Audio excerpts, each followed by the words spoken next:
Hello and welcome back, everyone. I hope you didn't miss me too much. Though, with the upcoming schedule changes,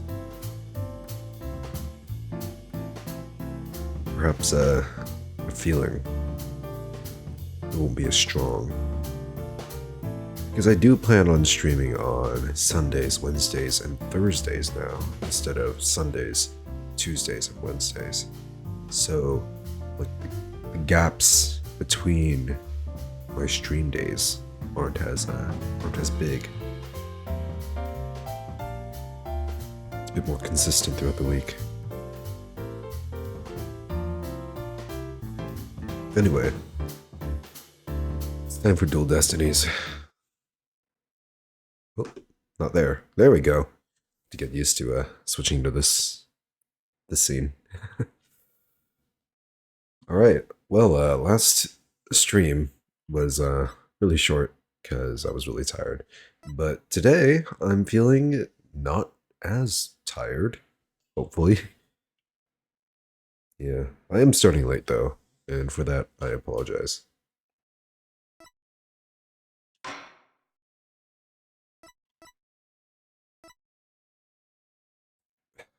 Okay, you know what? I will tell this story.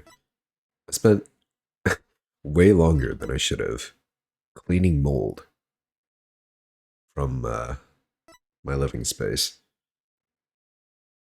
Yeah. So like I moved in recently, right?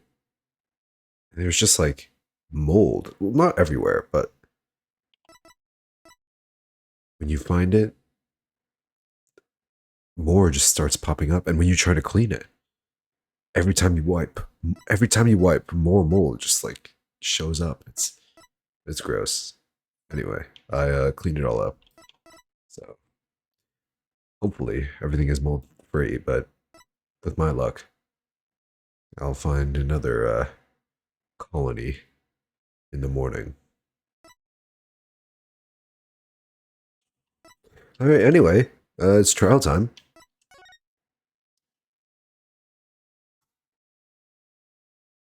So yeah, we left off at the end of investigation phase 1. It feels weird because like I took a I mean, as you know, I took a big break in playing this game in the middle of investigation 1 for this case. October 25th, 9:47 a.m. District Court Defendant Lobby number 3. My butterflies have butterflies in their stomach. So, what's it like to have your very own case for the first time? Right, this is Athena's first case, huh? My heart hasn't raced as fast since I ran the full marathon last year. You ran a marathon? I guess she's the type. If it keeps up, you might get a lawyer's high. You know, like a runner's high? I don't think that's a good thing. I don't think you exactly want to be high while in court. Relax, everyone's nervous for their first time. Yeah, you can say that again. Eh. Oh, it's this creep. So many fears were unfounded. After all, today's prosecutor is so terribly brutal and willing to use any means necessary to win a conviction. There's that the end justifies the mean concept again. Yeah, completely unethical. Who let this guy on the fucking on the fucking school faculty? Now that it has come to this, we have no choice but to fight fire with fire. The end justifies the means. I wish you'd stop saying that.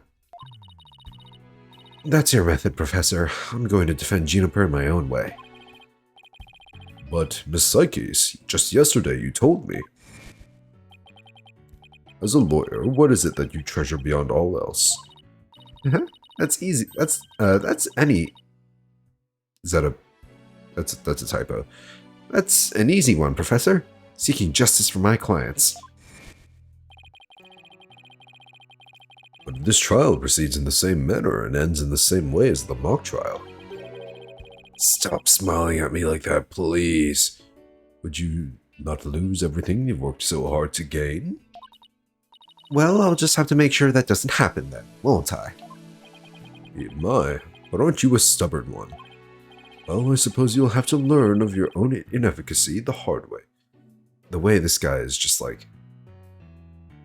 in the same expression. Only blinking at me. Literally like a statue. It irks me. It also makes me seem like he's gonna... It also makes me think that he's gonna have a crazy breakdown scene. Because, I mean, that's assuming this guy's the culprit. I think this guy's the culprit. I mean, he has the whole villain, like... he has the whole villain ideology, you know? Unethical law practice. Forgive me, Professor Means, but can we just leave it at that? Oh dear, please forgive me. It's just, I wish to protect Juniper by any means I can. I do too, but... Now, if you would excuse me. Thanks to him, I'm feeling even more pressure than before. Don't let it get to you, Athena. And don't forget to keep smiling. Well, not like Means. I'll be fine, and I haven't forgotten what Mr. Wright said. The worst of times are when lawyers have to force their biggest smiles. Trial's about to begin. I'll show you to the courtroom, if you please. Daddy Nick. Apollo, I'm counting on you to support Athena this time. Okay, Mr. Wright. Leave it to me. That's right. I have Apollo to back me up. Junie's fate rests in my hands. I won't rest until she walks free.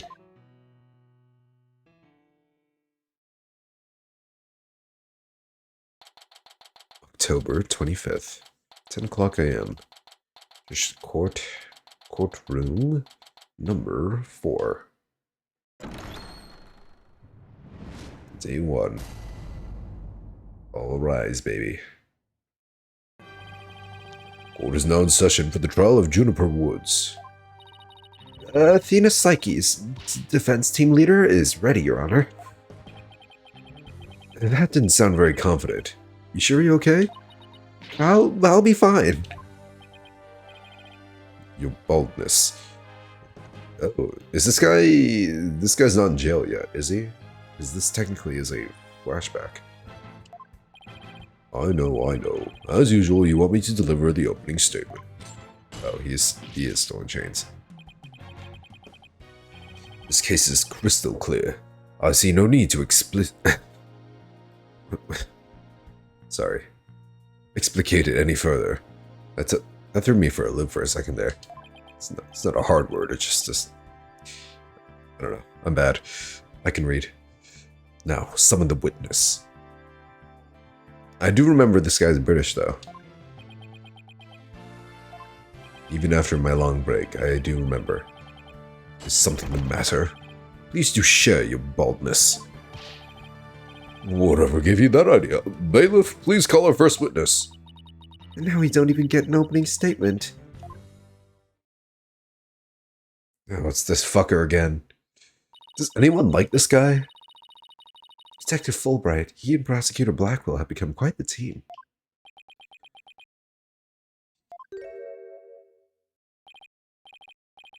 Oh, right, the case brief. Leave it to me. Yes, let the detective in charge, everyone's favorite friend of justice, explain. What a dork. Who was that just now? It's like he and Blackwell are totally in sync. Well, I don't think they're capable of mind melding, if that's what you're thinking. All right, Detective Fulbright, would you please explain the case to the court? Professor Court's body was discovered on October 24th at approximately 2:30 p.m. She was murdered with this all I have here. The victim's blood and the defendant's prints were both discovered on it. I'll add it to the court record. Yeah, we have like no evidence. I guess we're just getting it all. The trial. Now we get the autopsy report from the bird. Between 6 and 8, cause of death, blood loss from a deep stab wound in the victim's side. Okay. Wow, that bird can deliver evidence too? Blackwell has trained him well. Maybe Blackwell should train it not to mess up people's hair while he's at it. Moving right along, the body was discovered on the outdoor stage, although no blood was found there. However, we detected traces of a massive amount of blood in the third floor art room. In short, the murder took place in the art room. So, the body had been moved from the art room to the stage. Precisely, and there is one more piece of irrefutable evidence. A recording made by a tape recorder that a school paper reporter hid in the art room. Oh right, Metal Gear Girl. It captured a female voice screaming, "You're a goner." What's this? You have such a recording? Dude, what a thing to say. What a thing to say to the person you killed. You're a goner. That's like... I don't know. There's like no bloodlust in that, you know? I'm sure it's like Juniper's voice, and it was contextualized. That's why, right? Must be from that tape recorder Miriam mentioned. Why is this the first we've heard of a death threat at the moment of the murder? Shh! Silence, please! I would like to play the tape for you now. Oh?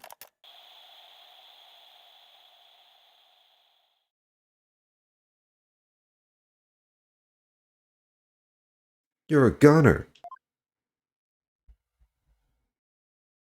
Oh, what's up, Nivius? Yeah, have fun gaming. Thanks for stopping by. It's quite hard to hear. But the voice does sound female. A woman can be heard shouting, "You're a goner." Okay, but I'm sure if you can hear the voice and do like a quick voice check with Juniper, have everyone say you're a goner, you know? You can find a match, right? The noise and low volume of the voice have made voice print analysis all but impossible. Ah, low volume. Sure. Then you haven't identified the voice as belonging to the defendant. Not so fast. After all, voice print analysis isn't everything. The victim was killed at night, then discovered in the afternoon the next day. The question is, when was the body moved? One sec. Gotta turn on the heat in here. Oh.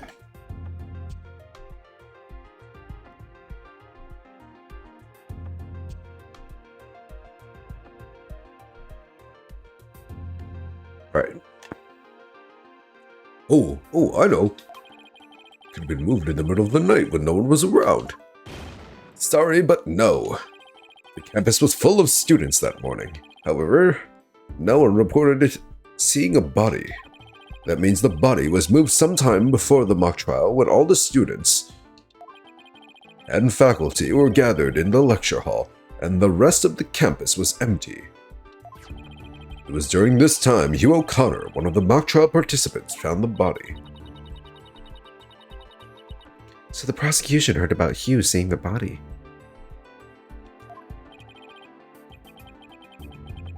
Wait one moment. If all the students and faculty were gathered in the lecture hall, there wouldn't have been anyone who could have moved the body. Ha ha ha. Have no fear, for there is always an exception. An exception? The 3 mock trial participants were standing by in individual dressing rooms. They were the only ones who had free access to the deserted campus before the mock trial. That's true. What? Then what would mean? Then that would mean. What would that mean? Those 3 students were the only ones who could have moved the body. In justice we trust. I don't like where this is headed, Athena. Me neither. And by those 3, I mean Hugh O'Connor, Robin Newman, and Juniper Woods. I knew it. Please, Detective Fulbright, don't say what I think you're about to say. In justice we trust. I take it everyone understands now. The voice believed to be that of the murderer was female. And out of the 3 people who could have moved the body, just one is a girl. That leaves the defendant, Juniper Woods, as the only possibility. No! I hate how confident he is.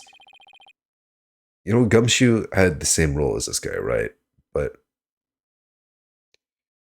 Gumshoe was just so much more likable.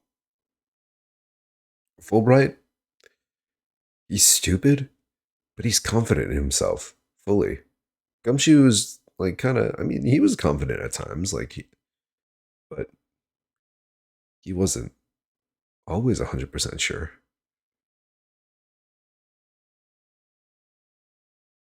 Impressive. He has you on the ropes even before any cross-examination. You could at least pretend to be upset for me. A splendid job, Fulbright. That could not be any clearer. Feel free to anticipate a salary raise next month. I don't do this for the money. It's all about justice. In justice we trust.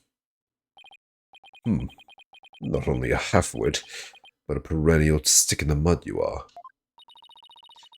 I guess neither the carrot nor the stick works on Detective Fulbright. Now, bailiff, please bring our next witness to the stand. Who's it gonna be, Juniper? No, Box Lady. Miriam. Scuttlebutt. That's a great name. So our first witness is a cardboard box. Snake! Snake!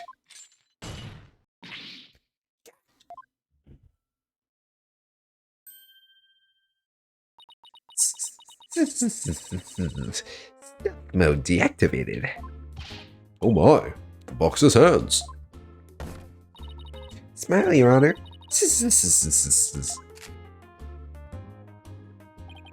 What the dickens? What the dickens? I'm just had my picture taken. Miriam Scuttlebutt, senior at the Legal Academy. I'm a reporter on the judge course. I forgot what voice I used for her last time. Juniper's been a bad girl. I'll tell you all about her crimes. Might I ask whether you could come out of that box? I don't like getting more scoops if I blow my cover. So, the answer is no. After all, covert action is an undercover reporter's bread and butter. But testimony from a faceless witness is highly irregular.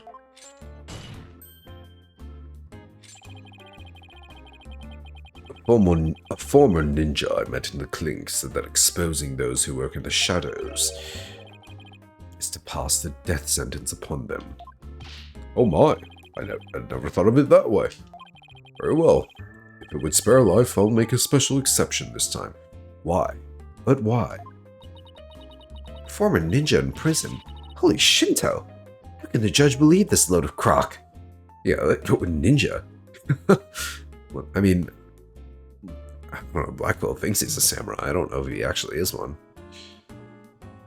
Maybe he's just like a mall ninja. He just buys swords because he thinks they're cool. But he doesn't know how to use them for jack shit. Now, your testimony, please. Oh, but take care not to reveal your face. Why not? Maybe it's important. Maybe she looks exactly like Juniper. Got a body double, you know? Oh, man.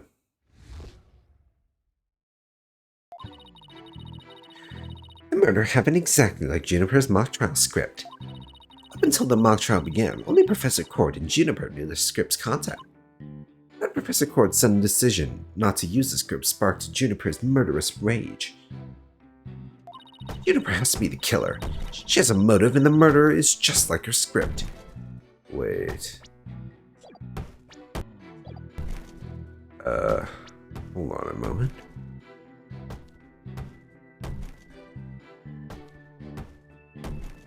Wait, no, Juniper's script was supposed to be used.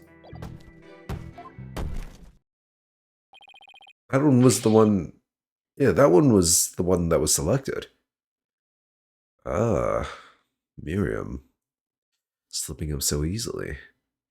The murder is just like her script? Could such a thing be true? Compare her script with the murder case and crime scene photos. Then you'll see. This is so simple, even an ape posing as a decrepit old judge could understand. Only the victim and the defendant were privy to the script. Ergo, the defendant is the killer. Furthermore, in the art room where the crime supposedly occurred, this witness's script, along with an envelope on which use was written, were found.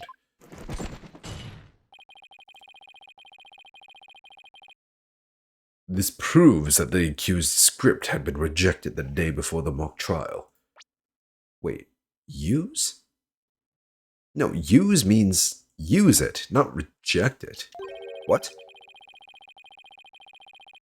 She pressed the victim to use her script. An argument ensued, and then the fatal stabbing.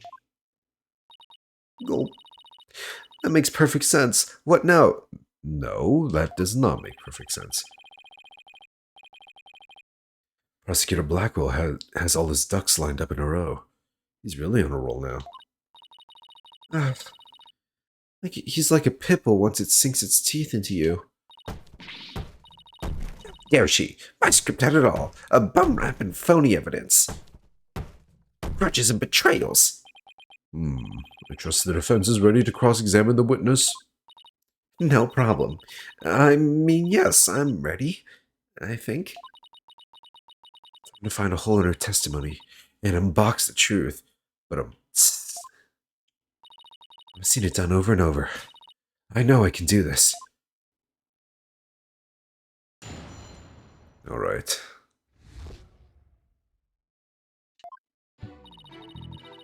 Exactly like Juniper's mock trial script. There must be places where the script in this case diverge. Gak, don't sweat the details. That kind of stress will give you wrinkles. I'm not worried. My skin is fair as silk. Indeed, you are quite fair. Fairly desperate. Oh, good one, Blackwell. What did you just say? Blackwell really turned that one around on you. Yeah, this guy is not on my side. Whose side are you on? Hurry up and think of a clever comeback. Whoa, easy there, Athena. Is the game loud enough for you guys? Hopefully. Maybe I'll turn it up a little bit. I don't want to fuck with the volume too much, though.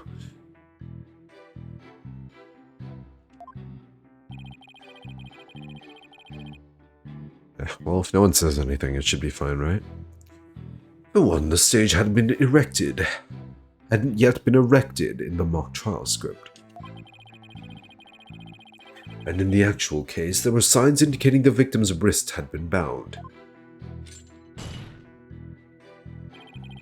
What do such differences pale in comparison to the host of similarities? In any event, replicating the crime without knowledge of the script is an impossibility. Looks like I won't be passing this off as a coincidence. This is a total burn. Try again, why don't you, Pawn of Woods? Pawn of Woods? Of Juniper Woods. Somebody could have stolen a peek beforehand. I don't think so. I mean, I tried any number of times. Shame on you, Miriam. But that crafty she-devil Juniper has eyes in the back of her head. What chance does your average person have if an undercover reporter like me failed? Interesting point. Still. Miss Scuttlebutt, won't you get in trouble later for admitting to such underhanded tactics? Why, you... I plead entrapment. How is you blurting out your own crime entrapment? you haven't scooped me yet. They were all set to use. They were all set to use Juniper's script.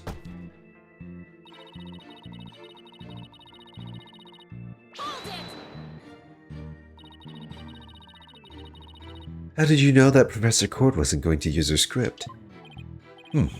They're in the art room where the heinous crime took place. An envelope marked Use and Miriam Scuttlebutt's script were found. Oh, the Scuttlebutt script. Not Woods' script, not Junie's script.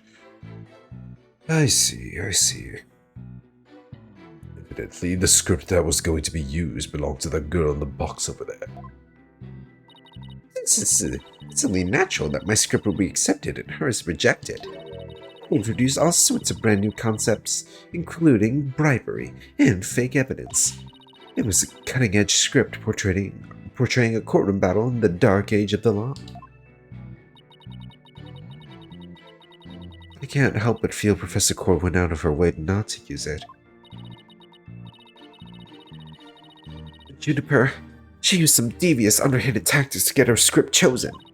That's why her script, and not my masterpiece, was used in the mock trial. What was that for an explanation?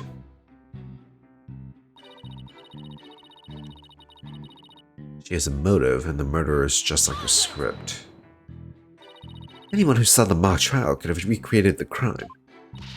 After they saw the mock trial, they could have easily staged the body just like the script. Objection!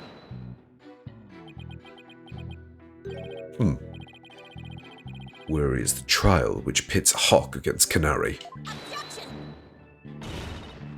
What did you just say?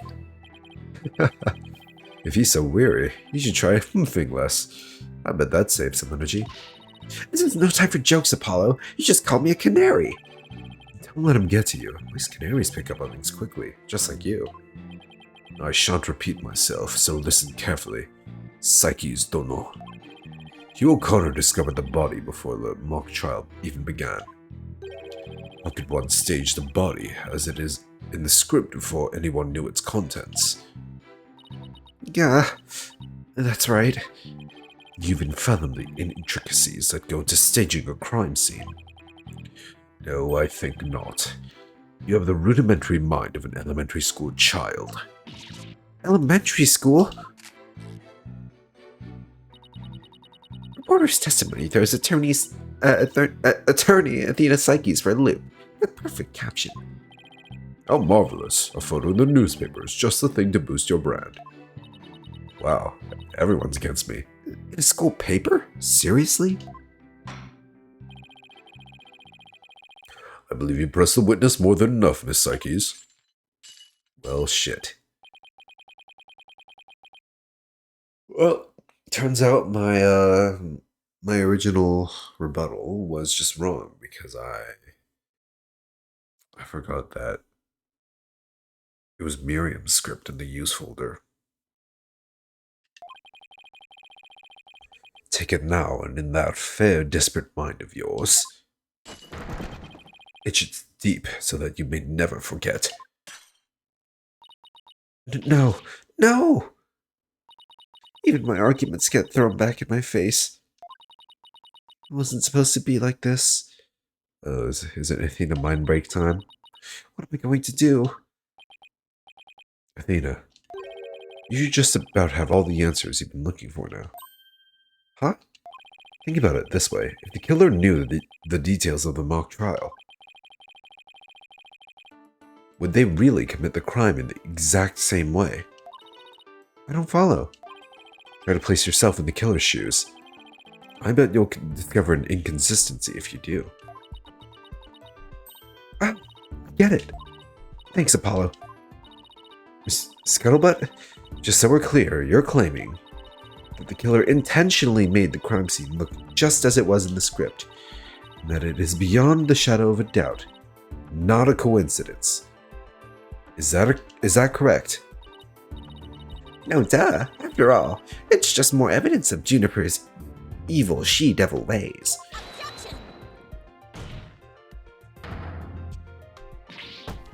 Yeah, what did I say? What did I say?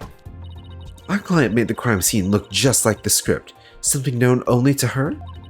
That would be just not foolhardy, but completely irrational. What do you mean? Yes, Psyches, please tell this court what you mean by irrational. It wouldn't make any sense for Junie to mimic her own script on purpose, because it would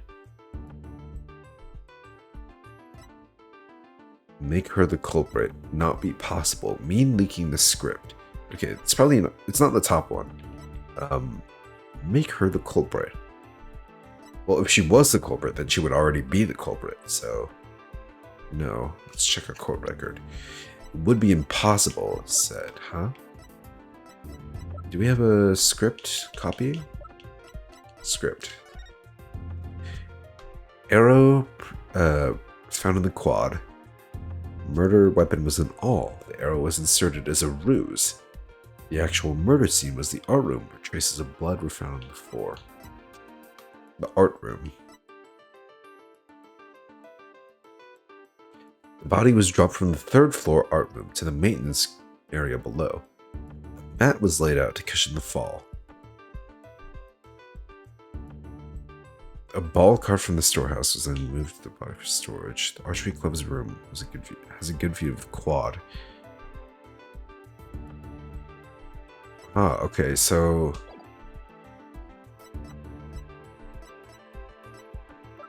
do we have a picture of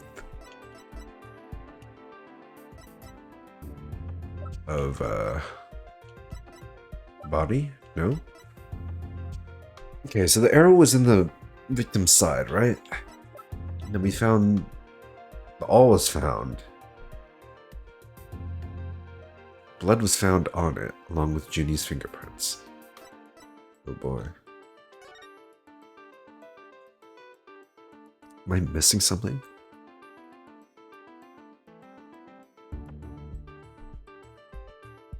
Would it be impossible?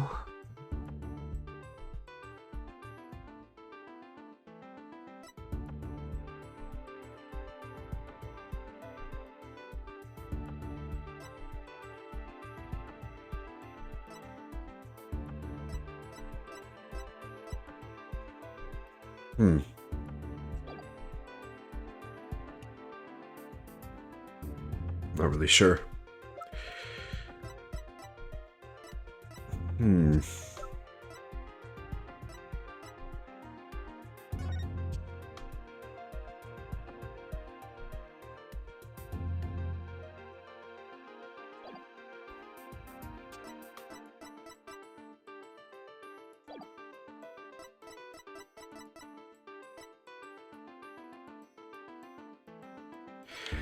I mean, my gut instinct is to pick this one, right?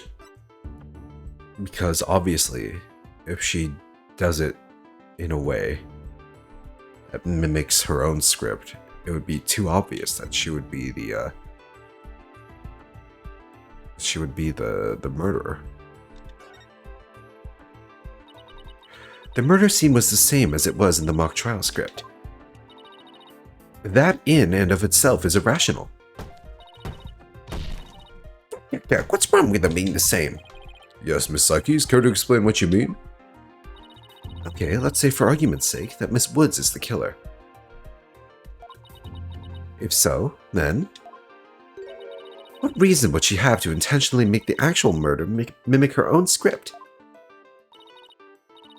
That's easy. She was admitting she was the... Okay, so I was right. I was just like... I just had my doubts because it seemed too obvious. That's right. If she had really done that, it would have been like proclaiming to the world she was the killer. So, what we actually have here is evidence of someone who's trying to frame our client. Oh, almost saw the face. Oh my god, how much shit are you storing in there? The body was found the day of the mock trial. In short, the day the details were revealed. So it would be completely inconceivable for the murder to go exactly like the script. Don't let it go to your head just yet. Objection!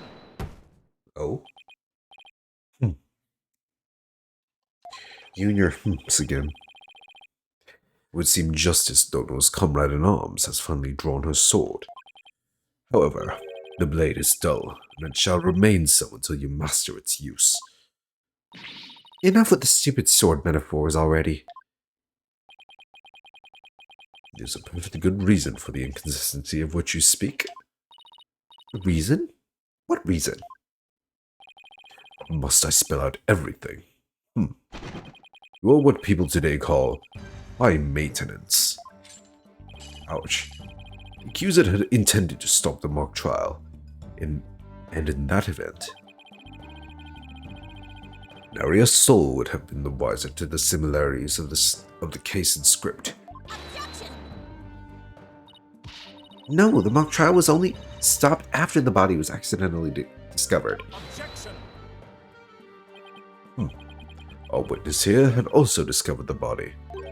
In fact, she was led to our dearly departed professor by the accused herself. What? Miss Scuttlebutt saw the body too? Precisely. And with the discovery of the body, the mock trial ought to have been cancelled. Wait, so you didn't call the police? Nope, I kept it secret for my big scoop. You can't do that. I made her pay long and hard penance for her sin. Did I not, my little box top? Ugh. Compared to the work of a war correspondent, the sheer terror of that was... Ah! Jeez, I wonder what the Twisted Samurai did to her. Hopefully, something PG. Block off all the holes in her box. Oh, spin her like a top while Detective Fulbright cackled in delight? That sounds more nauseating than scary. Enough jabbering. Witness, continue your testimony. Sure, Mr. Samurai. I'm ready to finish off that she-devil. Alright. What Scuttlebutt saw. Gotta clear my nose for a sec first.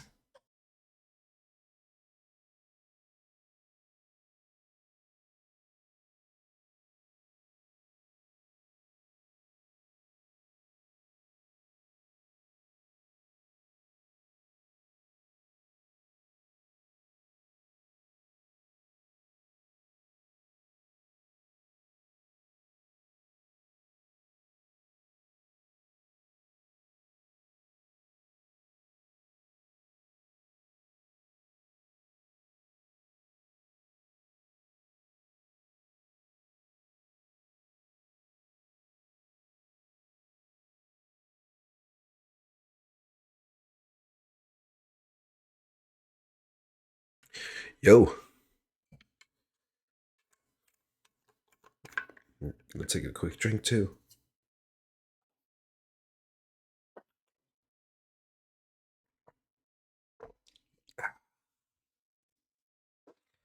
That is some good shit right there.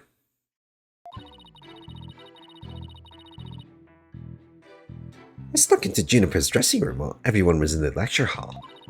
Juniper had changed into her stage costume. I asked her, "What are you doing?" And suddenly she fled into the hallway, as if she wanted me to follow her. I followed her all the way to Professor Quartz's body. She led me right to it. I'm positive it was Juniper because she was wearing the costume that she had made.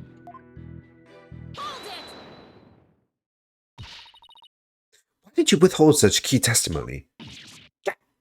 What's that supposed to mean? Athena, you haven't even started your cross-examination. I know, but her testimony points to her as being its potential suspect. Well, I don't think Prosecutor Blackwell is. No, wait. I bet he's already thought of that. The witness left the lecture hall to sneak into Miss Woods' room before the mock trial.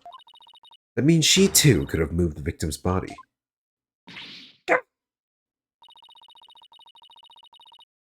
The prosecution's claim no longer has any ground to stand on. Nope. No, no. No need to ruffle your own feathers so.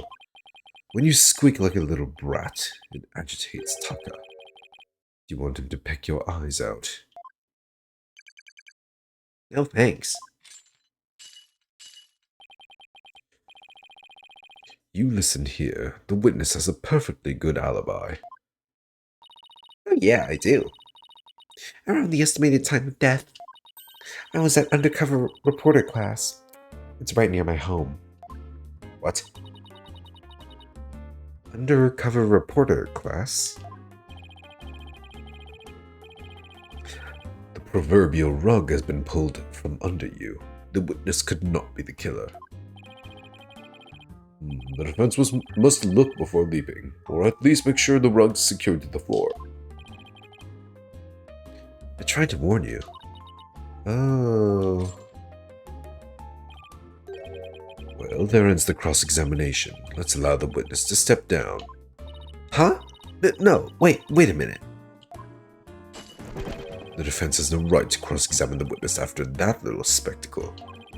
For whatever man is sowing, this he will also reap. Can you just say you reap what you sow? Very well, if the cross-examination is over, I suppose the witness may go home. Perhaps spend some time in her lovely box and recover from today's stressful events. Don't you worry about me, Your Honor. There's no rest for the wicked, or journalists either. My third eye is always eyeing a scoop. She's always eyeing a scoop. Well, back to the trenches. Bye-bye. Oh, and she's gone. Oh, hell yeah. Not so fast, Miss Scuttlebutt. Apollo? Seeing him from like two angles like that, it's throwing me off. There's just one thing I'd like to ask. Did you take a picture of the victim's body? And if not, why not? Well, that is... no, I didn't take one. Well, that's strange. Why wouldn't you take a picture if you're always eyeing a scoop? All with huge brain strats. I didn't think of that. This guy's brain is massive.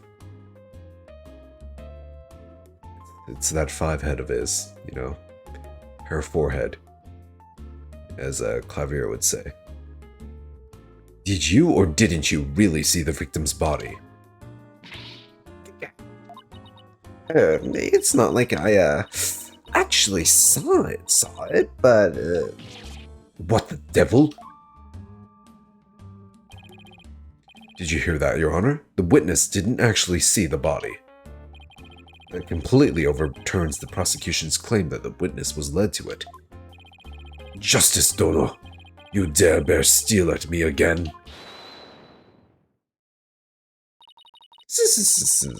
Nice try, boy wonder. So what if I didn't see the body? The fact remains that Juniper led me there.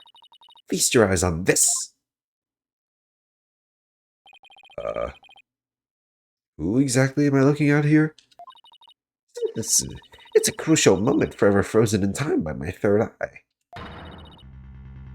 A photo clearly showing Juniper Woods. Hello? That's a person in a cloak. Why did you not tell me of this? It was a shocking scoop I was saving for just the right moment. What is this animation? It's a little creepy. And that would be now, right here in court. Surprise! I swear, she's gonna take off that box and it's just gonna be like a lizard under there. Snake lady, Medusa. What did I do? What did I do? All journalists keep their scoop secret until the right moment. She's pretty brave hiding it from Blackwell like that. Or pretty stupid. Well, this is an unexpected turn. Athena, about this picture. See how it only shows the back of the subject? Okay, I'm sure it's that they claim. I'm sure they claim it's gonna be, they'll claim it's gonna be Junie because of the cloak, but Junie's cloak is supposed to be, this, with the star patterns on it. So then, right. Who knows whether this photo shows Juniper in the first place? Completely irrelevant point. What is relevant here is there was someone who did try to lead the witness to the body. Take a gander at this, the route by which the accused escaped. The witness pursued the accused this way after she fled the dressing room. Okay. The accused descended to the first floor and exited to the quad. What then caught in Cretan? Cart in Cretan. That's a good one. And I tripped and fell. And caught my knee on my own box. Yeah, my chair is making noises and it is it's a little annoying. Oh. She stayed under her box even while running after someone? Ugh, sounds difficult. Recall that the body was already there, for Hugh O'Connor had already seen it. She was trying to show someone the body because she wanted to stop the mock trial. Hold it! But if the facts have changed, that's all the more reason to cross-examine the witness. Oh shit. Okay, well, thank you for the subscription. Wow. Oh. I really appreciate it. Thank you for enjoying the stream. The defense has a point there. Oh, I wish I had emotes, subscriber emotes that you could use. I do plan on getting those soon. I'm just trying to finalize my my concepts for them.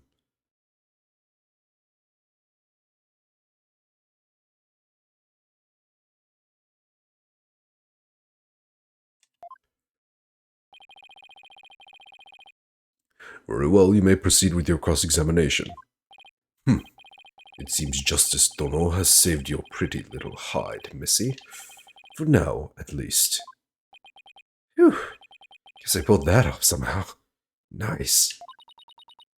Dude, Apollo's great. He's really grown on me. Thanks, Apollo. You're a lifesaver.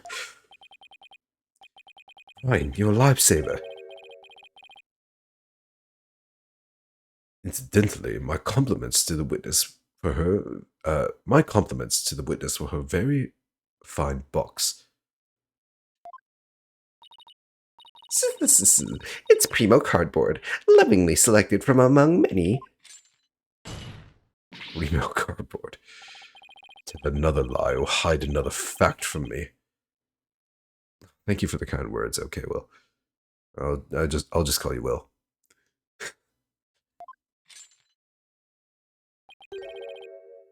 I shall put it to the torch. God, please, anything but that. I think it would be more eco-friendly to recycle it. Oh, but that's just me.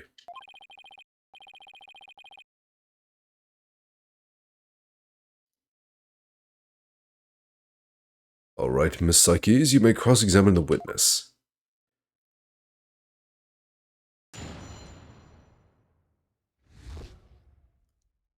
Scuttlebutt saw.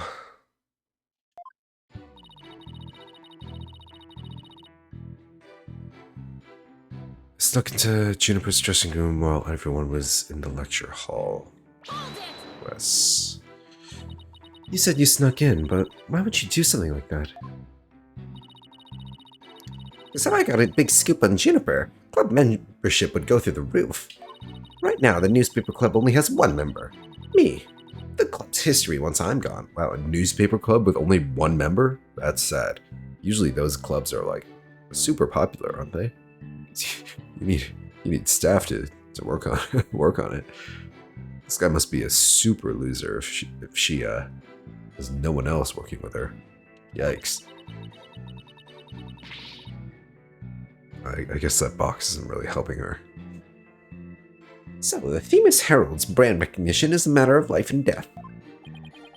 Her means may be questionable, but her motive is surprisingly sound. Extra, extra. Students seeking the thrills and chills of expose journalism report to the club room. This has been a paid advertisement. Anyway, where was I? Huh, never took Miriam for such a go-getter. She's that on that girl boss grind set, you know? Guess like gatekeep girl boss.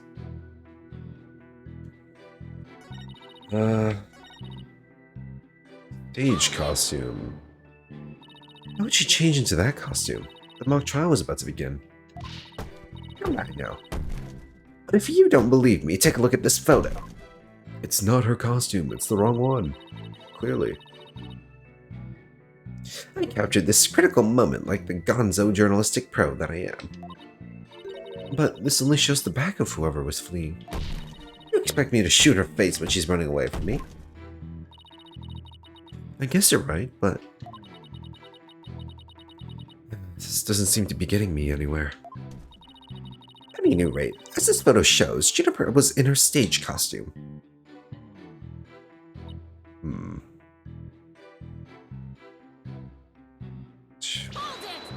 Well, I know I have to refute that last statement right there, but I'll just press all these. That doesn't mean you have to chase her. This call it a journalist's instinct. I see something fishy, I go after it. And you never did catch up to her, did you? This is a true undercover journalist. A journalist gets up and dusts herself off when she stumbles. That reminds me, didn't you fall during the chase? When you tripped on your own box? A true undercover journalist is always ready to stumble over a great story.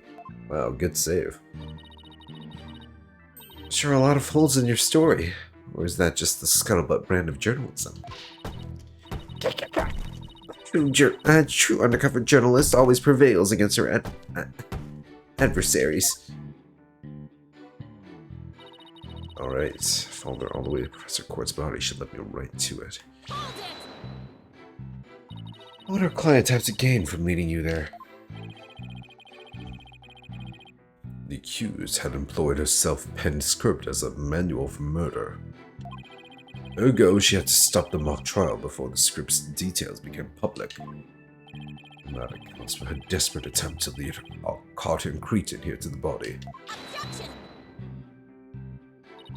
But as we all know, Miss Scuttlebutt didn't alert the authorities. As a result, the mock trial began as scheduled. Objection. The issue here is not whether it was, in fact, halted. The fact remains that the accused was trying to lead the witness to the body. Hello, Edna. How have you been? So, does that not show clear intent to halt the mock trial? Yeah.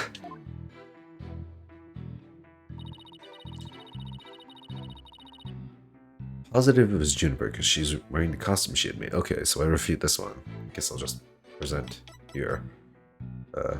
Boom.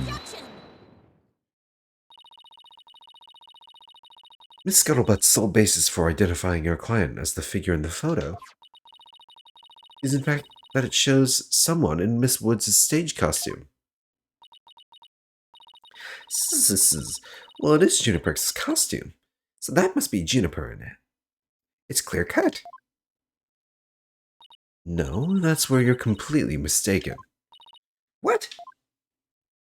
Yeah, how do you miss all those stars?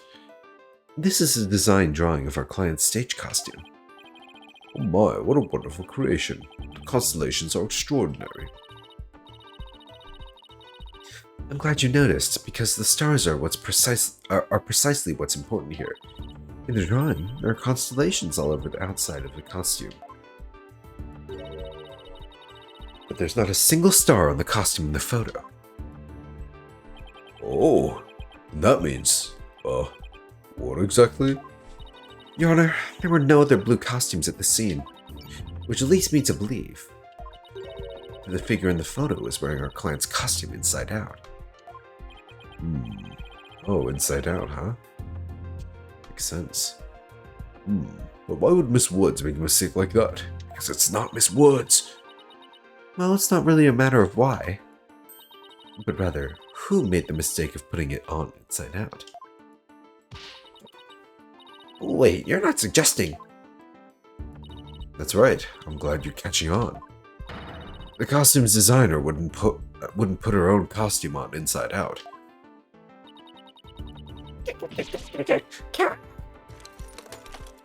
No, she's got more shit in there. Not the best character. No, Scuttlebutt is probably not the killer. She's just an idiot. That's all. Sorry, Miss Scuttlebutt, but just believing you had the scoop, you had a scoop when you didn't, when you really didn't, make you a failure as a reporter. Oh? Failure as a reporter? Oh, is it mind break time? Take off that Oh, there you are. Oh, she's kind of cute. Why, hello, Miss Scuttlebutt. So nice to meet the woman beneath the box. You didn't see nothing. Objection! Now, I would have you stop right there, Psyche Stoner. For it is the why of the matter upon which I would have this court focus. What do you mean? Miss Juniper Woods. Yes? Oh, she's just right here. I'm sure. What were you doing on the morning of the mock trial? I was in my dressing room, painting my costume in fluorescent paint. Fluorescent paint? My design drawing shows twinkling stars on the costume. I was going to make the costume shimmer like that by painting the inside fluorescent. Or what was that again? Fluoride? Did your costume have cavities? Fluoride? Fluorescent, as in glowing. The paint would make it glow in the dark. Oh. Yes, so you applied that to the inside of the costume. Then? Let it dry for a while because I heard it takes a long time. So I put my costume on my mannequin inside out. Inside out? So then... Oh, shit. This is a photograph of the inside out costume taken in the dark. Oh, it's all glowy. As you can see, there's a heavy layer of paint all over the entire surface.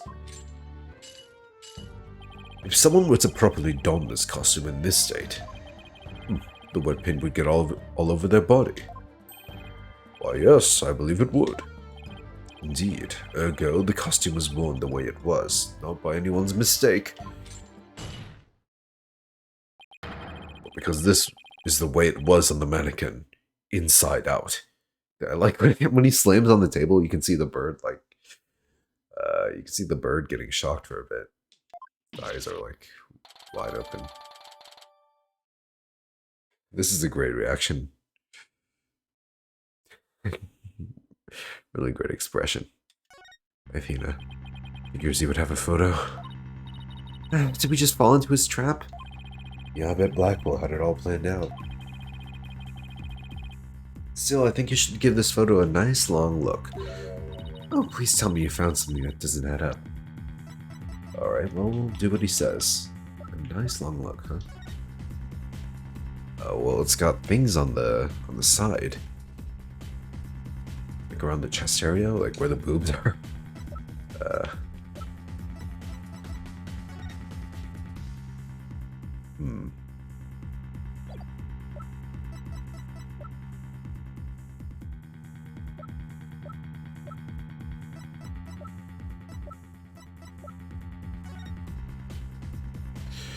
What is wrong with this photo?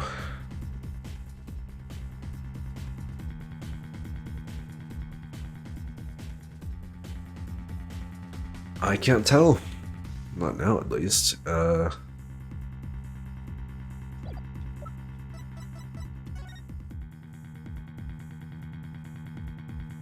Hmm.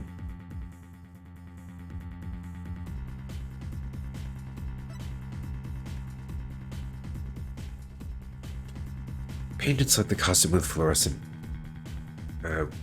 paints. Draw constellations on the outside to make small holes according to this pattern. In the dark, the paint will shine through the holes, bringing the constellations to life. Okay.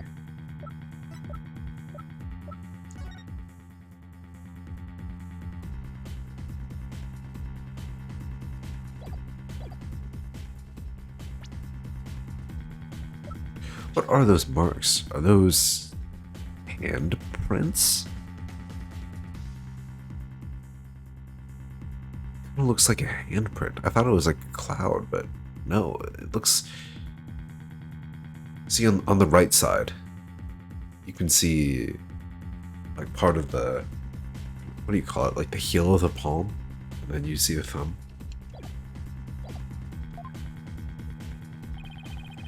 Check out the chest area. Looks kind of like a handprint to me. Oh, okay. I was right.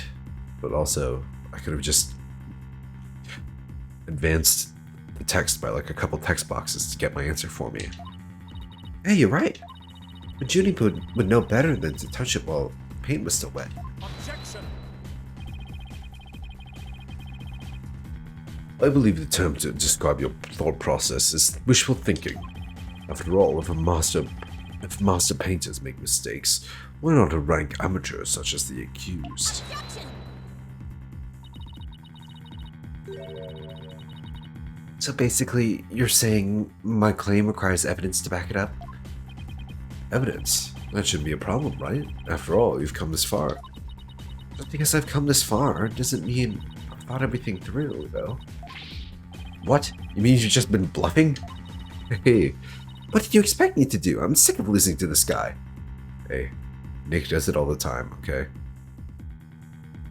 It's a tried and true strategy. You're right. There's only one thing left to do at this point.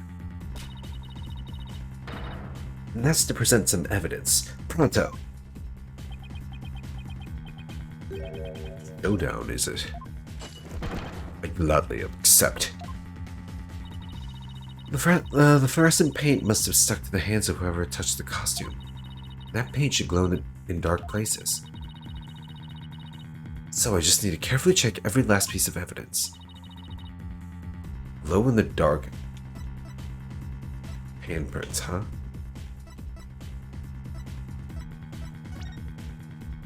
Every last piece of evidence.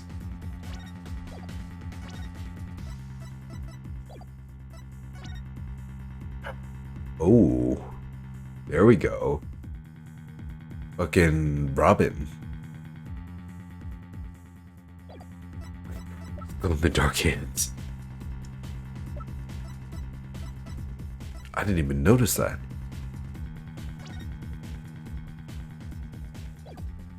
Take that! The school newspaper. Interesting.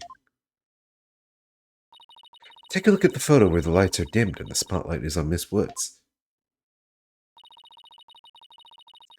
Observe Mr. Newman's hand in the photo as he stands at the prosecutor's bench.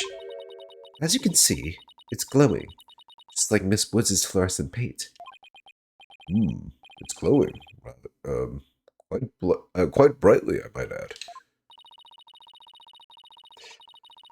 But why would he put fluorescent paint on his hand for the mock trial, you may ask? The answer is he wouldn't, not on purpose.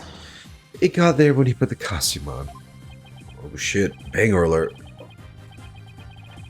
Oh, that means... What again? Judge, I swear they make him stupid every game. It means the figure photographed in the costume was not our client Juniper Woods. It was her classmate, Robin Newman. What?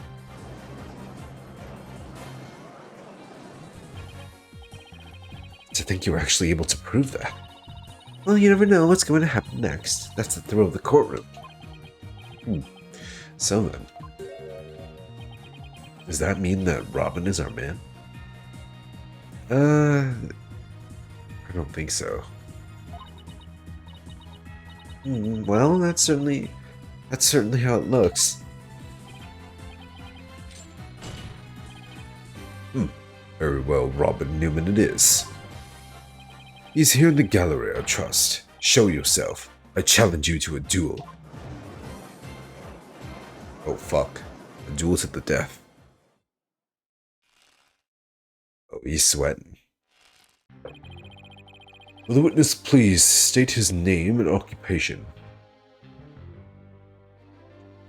If it's Scuttlebutt, you're gonna be bad. Okay, I can guarantee you it is not Scuttlebutt. Scuttlebutt is too much of an idiot to actually pull something like this off.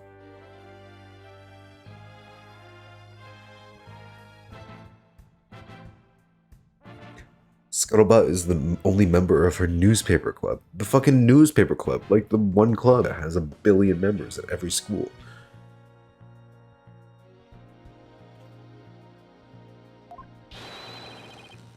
I'm Robin Newman! Ah!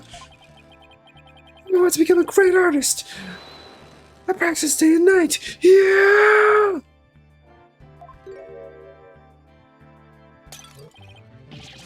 Fucking smash it, Jesus. No! That's not it! I just gotta be sincere, man! Ah! I don't want to yell too loud. So for occupation, you should we put down budding artist?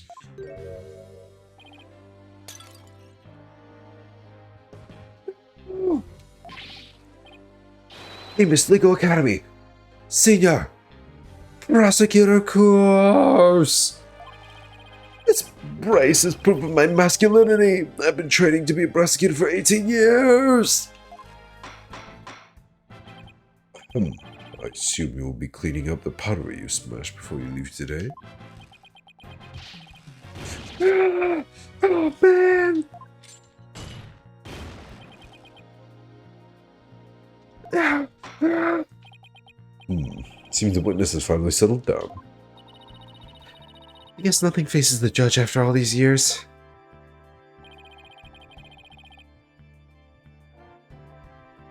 You may proceed with your testimony, Mr. Newman.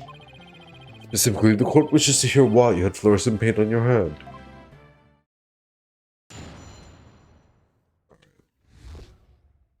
Why I touched the costume. Alright, 1 sec. No score time.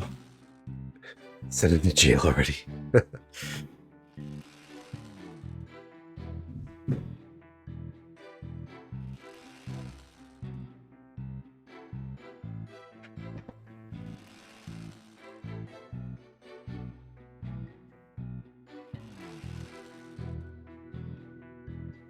Ah, I didn't mute my mic.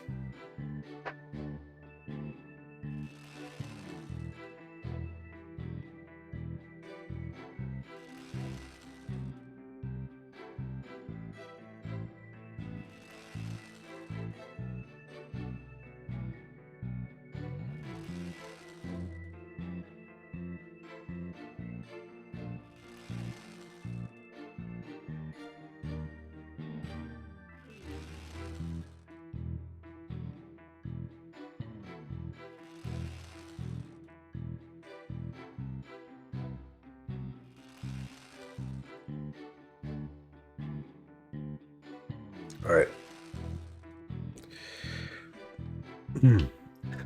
I went to see Juniper in the dressing room, but she wasn't there. When I walked by that frilly costume, I was like, whoa. The mannequin was on. It was about to follow me. I got that paint on me when I caught it. But I never put it on. That's just stupid. Ah. Your Honor, I recommend a short therapy session for the witness. Well, Mr. Newman does seem particularly agitated, but... No! Not again. What's his problem? I sensed it the moment Robin took the stand. The discord in his heart. So you think he might be hiding something? Probably. Probably. You ready, Mr. Newman? Let's see what the mood matrix can do for you.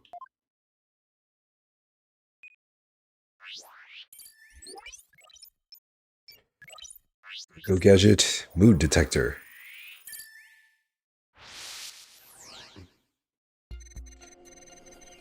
Alright, went to see Juniper in the waiting room. But she wasn't there! Okay, yeah. Okay, makes sense. I was like, whoa. Mannequin, it was on. It was about to fall over. Got that paint on me when I was caught. I got the paint on me when I caught it. Okay.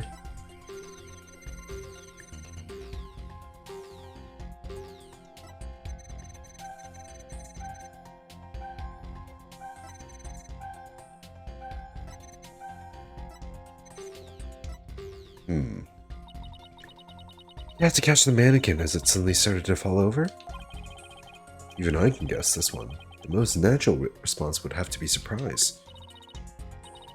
Paul was right, so maybe I should try focusing on some other emotion. It's about to fall over. So he was surprised, but he wasn't sad? Is that it?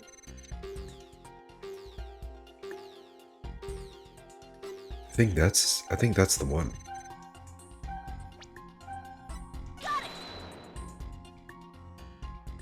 Mr. Newman, this emotion is I can fucking talk. Mr. Newman, this emotion is inconsistent with your testimony. What are you talking about? It's not true! My only emotion is testosterone-filled stubbornness! Yeah! Oh, this guy's insecure to the max. Yikes, I wouldn't really call that an emotion. Wonder where I went wrong. Well, better try that again. Well, at least they're nice about it. They don't penalize me.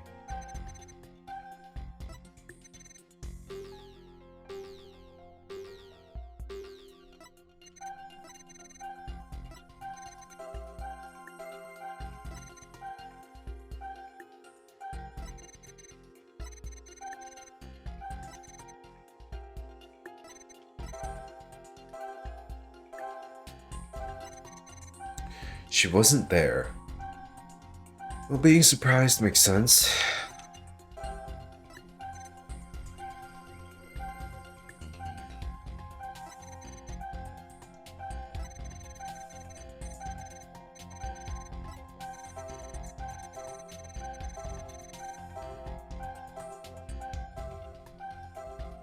Maybe I need to pinpoint this guy's happiness here?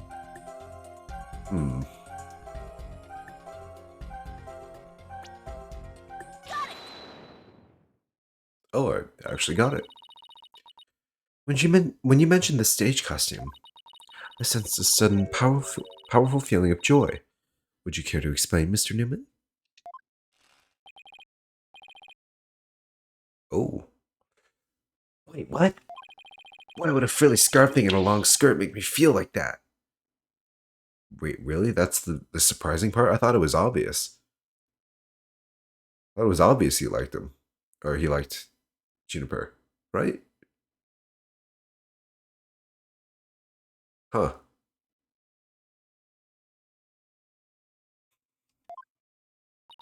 I don't know, but you seem awfully interested in that costume for some reason. You didn't happen to put it on, did you? Oh. Oh, it's because he's insecure about his masculinity. That's why.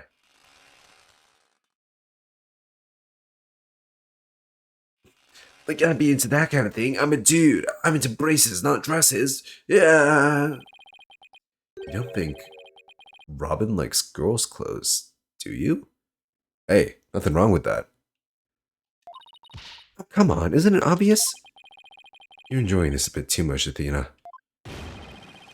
No way, man. No, you definitely put it on. Look, nothing wrong with embracing your femininity if you want to, alright? Someone get this guy some actual therapy. The mannequin came falling toward me, so I stuck out my hands to stop it. End of story. That's a new piece of information. Time to write an update.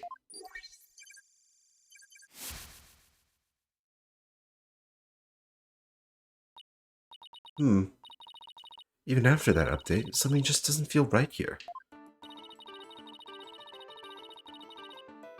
To have anything that could prove the statement contradicts what really happened. Ah, it's the way the handprints are on the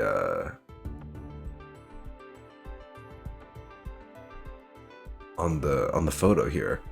You see, if you compare the top and bottom, or I guess for you it's gonna be the corner, but if you can see that much, you can see the thumbs are facing outwards on the photo on the bottom.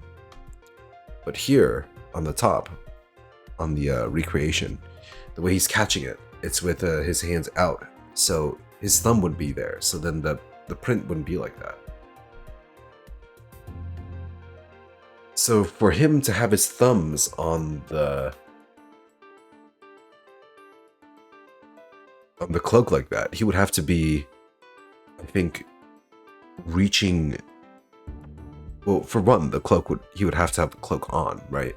And then he'd have to reach over it and kind of like pull it together. Because if you grab the edges while you have it on, it would leave a mark like that, because your thumbs would be out. There you go. Genius.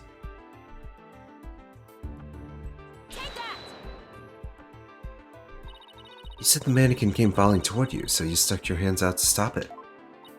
If so, then the fingers of your hands would have been pointing outward like this. But that's not what the handprints show. In fact, this looks more like just your thumbs and the base of your palms. Why in the world did I leave such weird handprints? You know why. You left them when you went to adjust the scarf after putting it on. Just like the model in this drawing. Whoa! Why don't you just admit it, Mr. Newman? You did put the stage costume on, didn't you? And you really do like frilly clothes, don't you? Fine, I admit to putting the costume on. But I don't like girly clothes, man! Wow, lean down to 90? Yes, new information to plug in. Time to plug in. Robert Newman likes wearing girly clothes.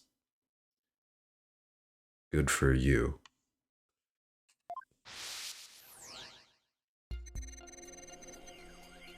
Snuck in knowing the costume was there. My heart was pounding, even though I'm a guy. When I saw it, it was even more amazing than I'd imagined. I was like, whoa, I'm a guy, but I got all excited. It's true, I did put on the girly clothes. Strictly for artistic purposes. Aha. Artistic purposes. Hopefully we can figure out what Robin's hiding based on this new information. It's not more than we bargained for, although that usually seems to be the case.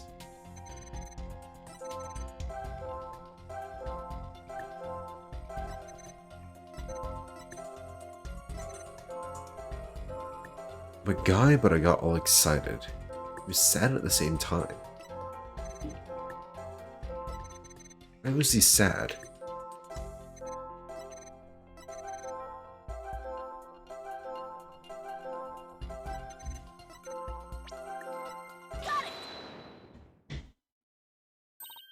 There, another emotion that doesn't fit. Yeah, he was sad for quite a while. What's up, Nivius? Welcome back. Done with your gaming. So what? You're really starting to get on my nerves, man. Mr. Newman, you got excited when you put the costume on. Won some, lost one. Lost some. Not bad.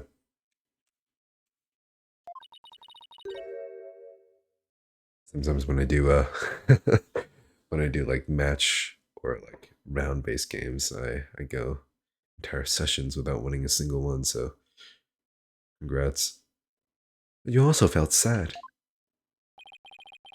Who cares if I felt sad?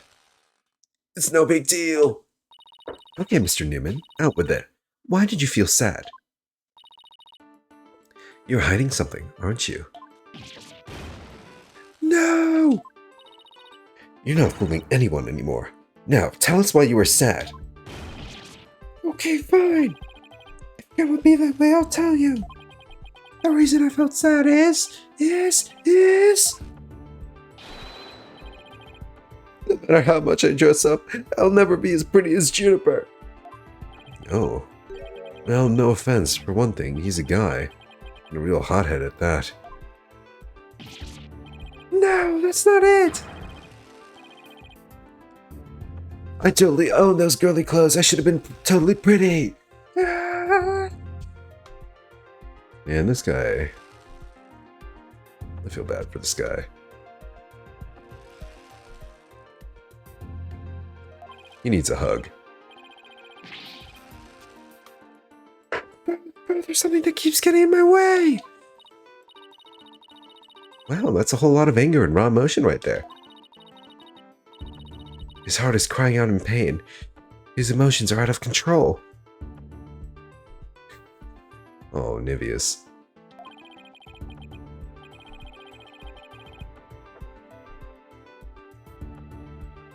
Don't we all? Don't we all? Out of control emotions. We saw those during the Ninetales Veil incident. So all we have to do is find the source of his uncontrollable anger, right? I know the source of his uncontrollable anger. It's fucking body dysmorphia. Right. Help me look for a conflict between his statements and the images we see. If we can find if we can find what we can wrestle him away from, whatever's Wait, I didn't read that right. If we can find that, we can wrestle him away from whatever's tormenting him. Mr. Newman said said that there's something getting in the way of him being pretty. Something that doesn't go with girly clothes, but what could it be? Fine, I'll testify, man. 85. This guy's really high maintenance.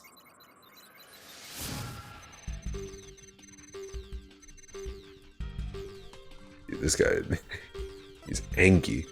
Very angry.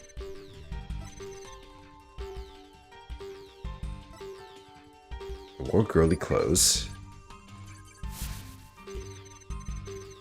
I felt like a diva when I pulled the hood over my head. Felt so right. I was totally dressed up like a girl.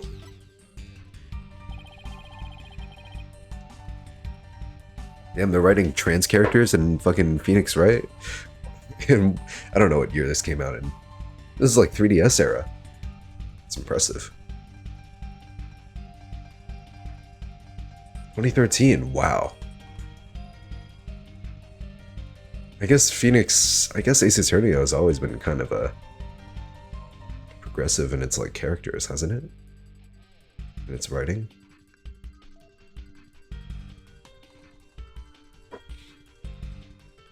So, we're looking for the source of this anger? Yeah, in some of its characters. In other ways, it's a bit more yikes, though. Looking at you, what was it? Turnabout Big Top? That one? Yeah.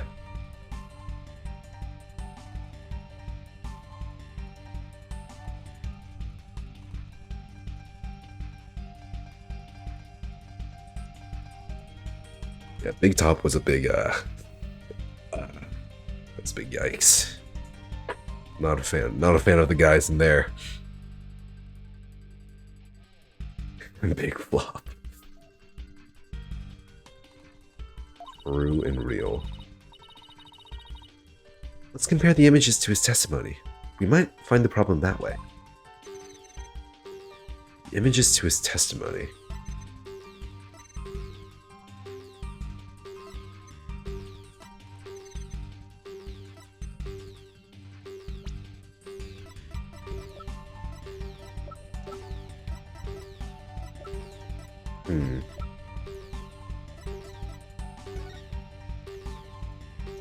Well, obviously he's wearing it inside out.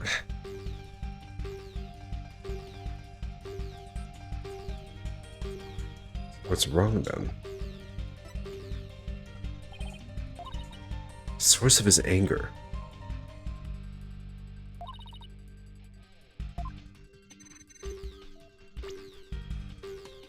Oh, okay, yeah, probe.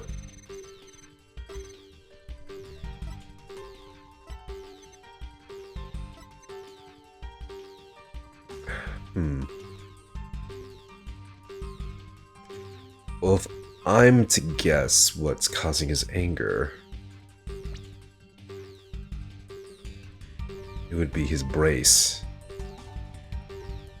He keeps on, like, trying to prove his masculinity with this thing. But maybe it's because it clashes so much with the femininity of the costume. Maybe that's why. Oh, I got it. Nice. You know the feeling when the music stops and you know you got it right? Whew. That's the best feeling in Ace Attorney. First try, music stops. Mr. Newman, you feel a great deal of anger toward your brace, don't you? First try gaming. Is that what you feel holding back? Is that what you feel is holding you back from being as pretty as you think you should be? What? Mr. Newman, the truth is, you really want to take that brace off, don't you? No way, man. This is a symbol of my masculinity. I could never take it off. Is it that you can't take it off, or that you don't want to take it off? Man, I should have kept my big mouth shut. This is really weird. He exhibits intense anger towards his brace, which he calls a symbol of masculinity. But you can't take it off, even when dressing like a girl. Why is he so interested in girls' clothes in the first place? I have a feeling we're on the verge of uncovering an earth-shattering secret. Athena, you okay? It seems Robin is hiding a secret. Is still hiding a secret, a big one. Bigger than the fact that he likes to wear girls' clothes? Yes, at least I think so. No, it can't be. Just thought it's of something, but it's totally insane. Oh god. Is this... I swear to god, if Robin is actually a girl. What? I'm onto your little secret. And if I'm correct, it's not very little at all. It's huge. It sounds completely insane, but it's the only possibility left. No! No, after all that I fucking said about him being trans. I should have seen this coming. I gave this game too much credit.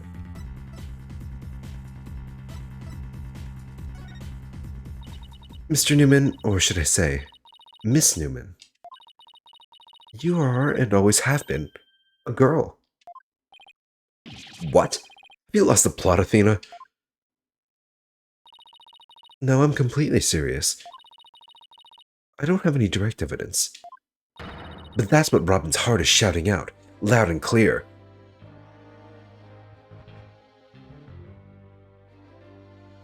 The writers wanted to make it a trans route, and then Capcom said maybe not? That seems pretty likely. For 2013 standards, like, going all out on trans stuff in a series as big as Phoenix Wright, I'm sure, like, some execs were like, sorry guys, no can do. We gotta market this in the global marketplace, you know.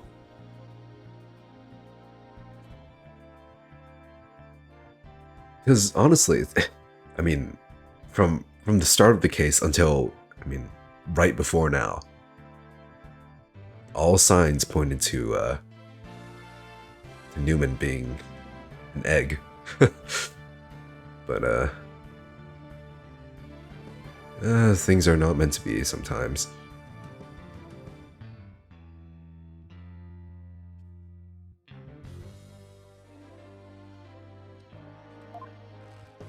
Hold it! I mean, look, if me, a fucking cis male, can can tell that this guy is probably trans, then it's fucking obvious, all right? I still think you've totally lost it. I mean, Robin reeks of testosterone. What could he possibly be a she? Really? What do you mean reeks of testosterone? He reeks of being insecure about his lack of testosterone. I, for one, have never seen a girl who shouts like a maniac all the time. Oh.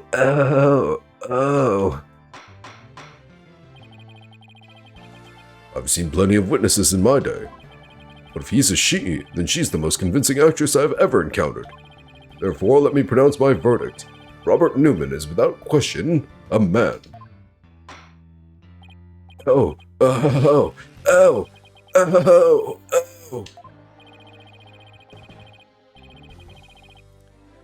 You are now truly Justice Dono's equal in one area. You are just as equally insane.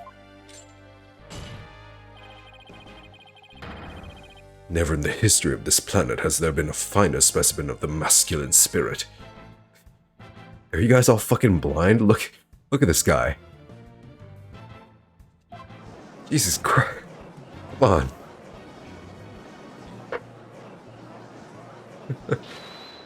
Hold it.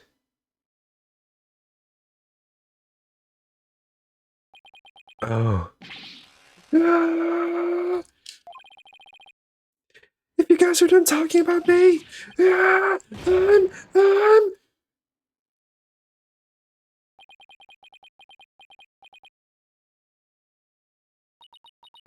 Oh, what?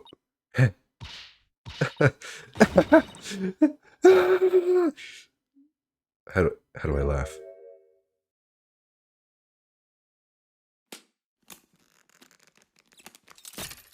Oh shit, let's go. The brace! It's...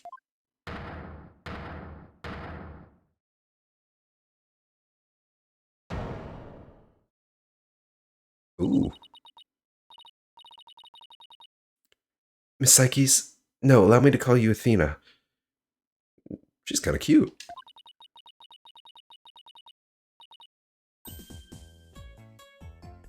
I wanted to keep this a secret at all costs.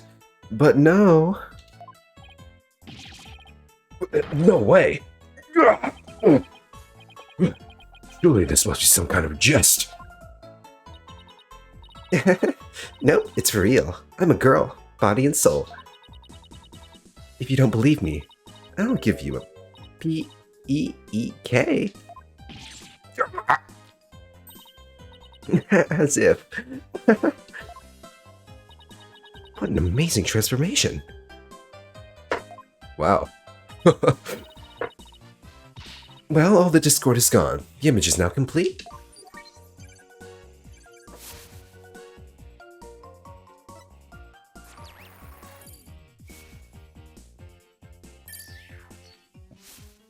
That was a fucking 180. I was raised as a boy since I was little, and I studied law just as my parents wanted. But now this living lie that had me pinned to the ground, it's been blown to smithereens by you, Athena. Now I can stop pretending I want to be a prosecutor. I'm gonna be an artist. Yay!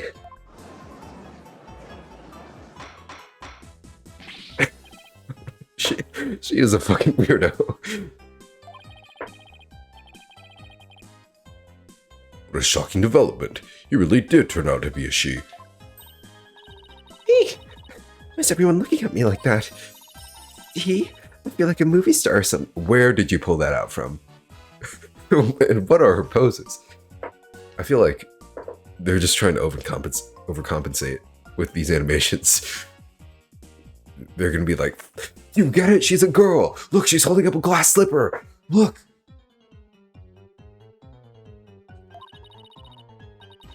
No paparazzi, please. I value my privacy. OKAY?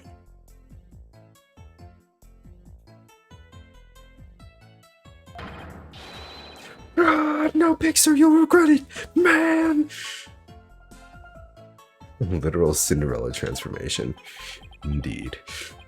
Am I just imagining things, or is Robin even more hyper now than when she was a he?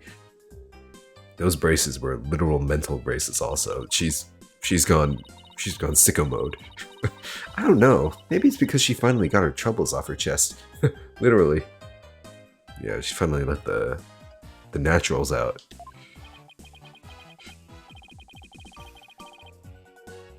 This is all well and good, but does he being a she actually change anything? The fact that the witness is actually a girl does change things. Because there is now a piece of evidence that we must reevaluate. Very well, let's see what the defense has for us now. A piece of evidence must be reconsidered now that we know the witness is a girl. Ah, the voice recording. Because all we know that it is a woman. Take that! This is what I'd like the court to reconsider. Oh, the tape recorder. The one that recorded the threat. You're a goner. That's right. We have already established that it's a female voice in the recording. Okay, but like, here's where I'm stumped on this. The way Newman talks, right? I assume they have like a male voice and a female voice, right? But for what reason would Newman use her female voice at school? Who would she be talking to? If anyone at all. I guess that's the question, huh? That's the question of the hour. Of all the students who could have moved to the body before the mock trial was to start, our client was the only female if you exclude Miss Scuttlebutt because of her alibi.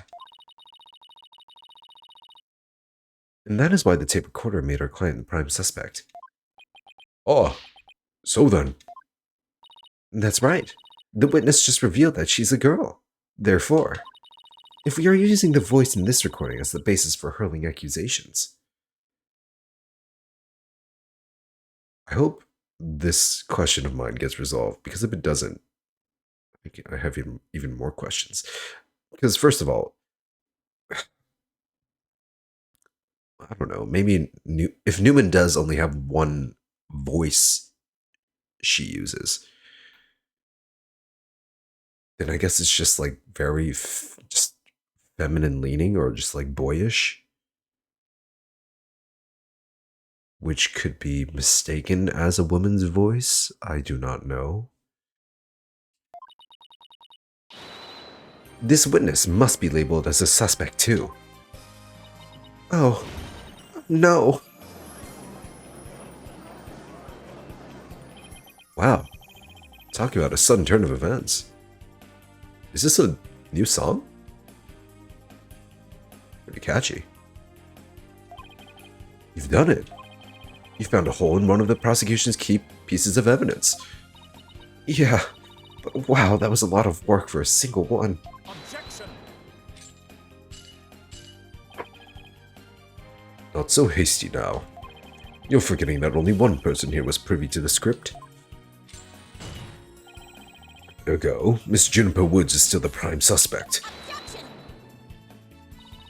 But Miss Newman hid the fact that she was a girl, both at the crime scene and in court.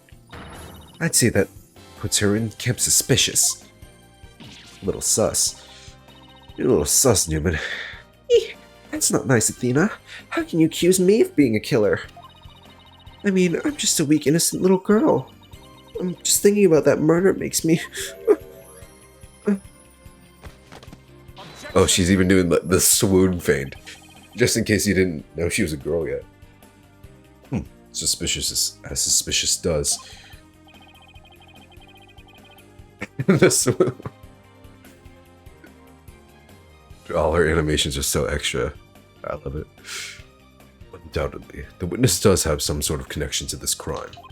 Perhaps our newfound lady is merely feigning ignorance.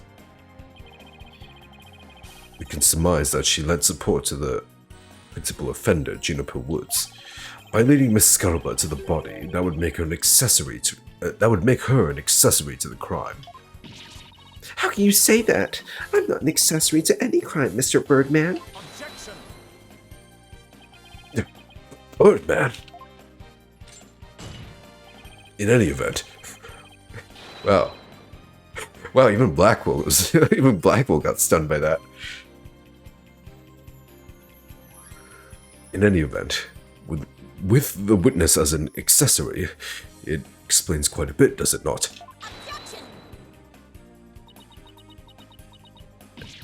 Objection! You made it all make sense somehow. It'll keep accusing Junie unless we can show someone else knew the script's details. It's someone I've gotten their hands on that kind of info.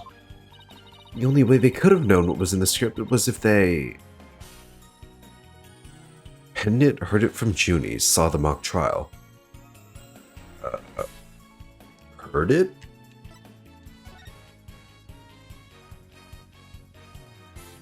Sorry, Junie, but you're not gonna like this. A client may have leaked the script's details to someone. What the devil? And I know I shouldn't have, but I revised the script to favor the prosecution. But Professor Court noticed it immediately and changed it back. Miss Woods did not want Hugh O'Connor to win the mock trial. That's why I believe she leaked the details to the witness, Robin Newman. I get it. If Robin won, Hugh wouldn't be able to confess it to Juniper. To confess to Juniper, sorry. Right. Junie was probably trying to keep their friendship from being awkward. How could you, Athena? What a bunch of bull! I never heard a word about the script from Juniper. Never, ever. Objection! You sure? Can you look me in the eye and swear you didn't? B.A.D. Athena, you don't have any evidence! Look at the swoon. Actually, we might have just the thing. Really? Yeah, one of Robin's lines I read when we were reenacting the mock trial. Here's a shot of the crime scene. Ironically, it was Professor Court who posed as the corpse.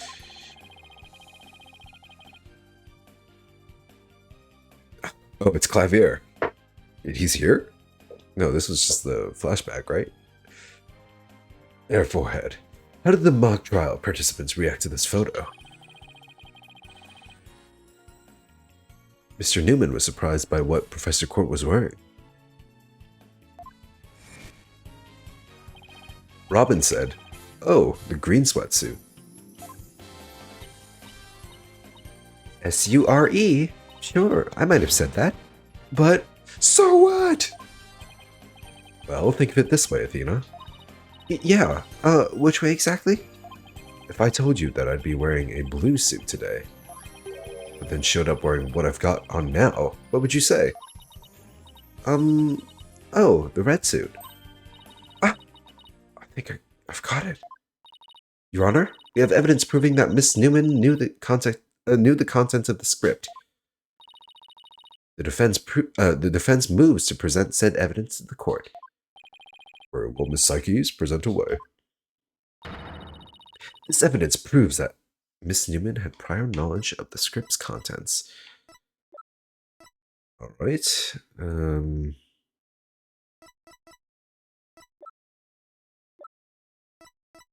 Prior knowledge, huh?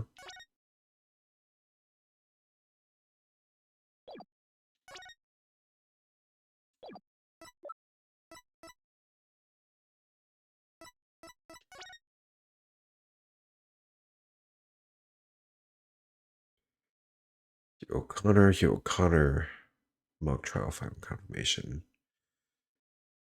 Hmm. How? Okay, this one's not obvious, is it? Huh.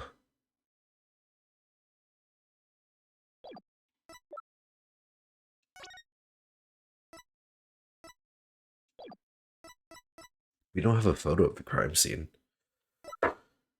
Ah, shit. Okay, it was about the sweatsuit, right? The green versus whatever she was wearing. So, why can't I see what the victim was wearing at the time? Do I not have the picture?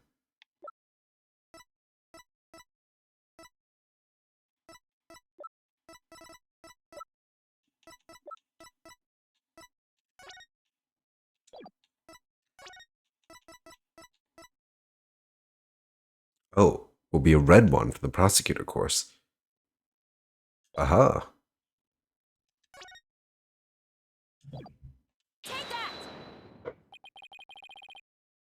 The mock trial script? Miss Newman, during the mock trial, you were shown a photo of the victim's body. And reportedly, you reacted by saying, "Oh, the green sweatsuit." Oh, yes, I said that. What's your point?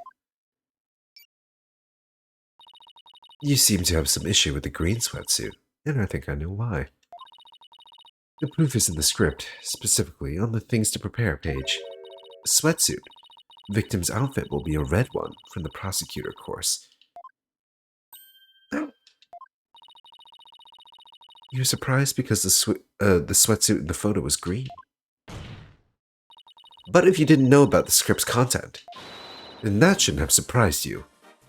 Boom, maybe. No. We were friends, Athena. How could I have been so blind? In light of her privileged knowledge, I move to declare Miss Newman a suspect, Your Honor. You what? Okay, I don't think she actually did it. She seems too insane, if that makes sense. Like, yeah, you have to be insane to be to be a murderer, but Newman is off her rocker completely. If knowing script details makes me a suspect, then there must be others besides me. I mean, someone else could have also seen Professor Court's note. Note? What note? The professor and Juniper were working together to prepare for the mock trial, but only one copy of the script was made to prevent it from being leaked. But that gets kind of inconvenient, right? You're not seriously going to suggest. Eek! But it's the truth. Professor Court did do exactly what you're thinking. She didn't write down any of the proceedings or the truth behind the case. But she did write a note to herself about the props and details about the victim's BODY. Is this really true, Miss Newman? If you don't believe me, send the police over to my house. Tell them to check the pictures on my camera. I thought it might give me an advantage. So I took a picture of the note. I'd say she's telling the truth. Wait a sec. If there's a note with details about the body, then that means there are others who could have made the murder look like our client's script. Yes, I believe you're right. Ooh, the plot thickens. Apparently, this case isn't as clear-cut as Professor Blackwell would have us believe. This new revelation blasts a big fat hole in the prosecution's case. The fattest of holes. Oh, bully for you, Missy. But I don't think this spells victory. And why not? The battle is still young, and my blade is now fully drawn. Between it and my next witness, your life will be forfeit. So, put away your wooden sword. And show me what you are truly capable of if you wish to live. You want it? Don't worry, I'm gonna bring it. Alright, who's next? It's a fucking... It's this guy. Zen and the Art of Mastering the... Exam. Oh.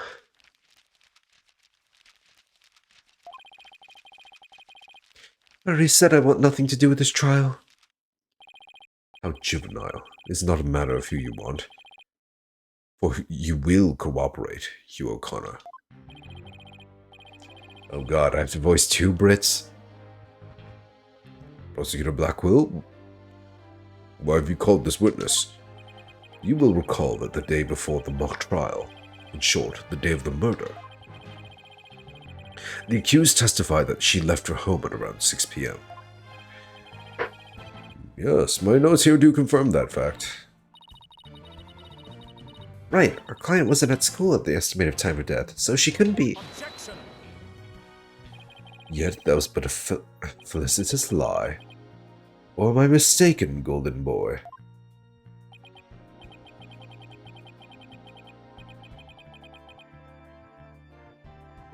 Oh, sorry.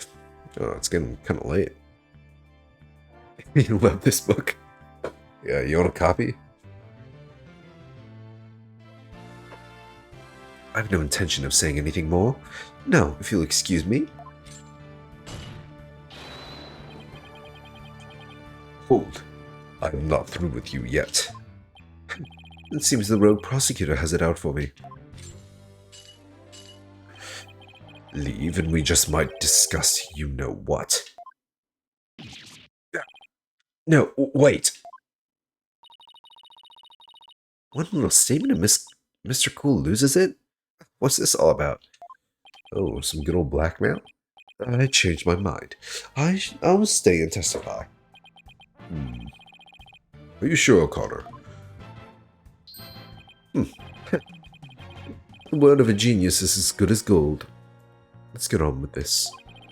You're O'Connor, a senior at Themis Legal Academy, lawyer course. How's that?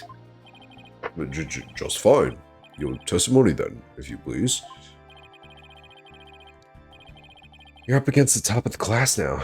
Be careful, though, if I were you. I know Junie would never lie like that. That pompous schoolboy won't know what hit him. Oh, I need some water.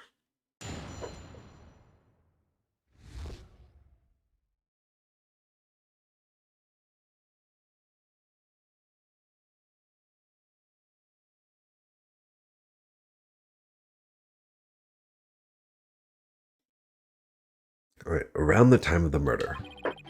To get mentally prepared for the mock trial, I meditated at the archery range until 7 p.m. Around 7:15, I went to the main building before going home. That's when I saw Juniper. We didn't say much as we passed by each other. She seemed her usual self. Why is that a tongue twister? For me, at least. That's it. Anything else you'd like to ask? That is quite enough. Well done, golden boy. The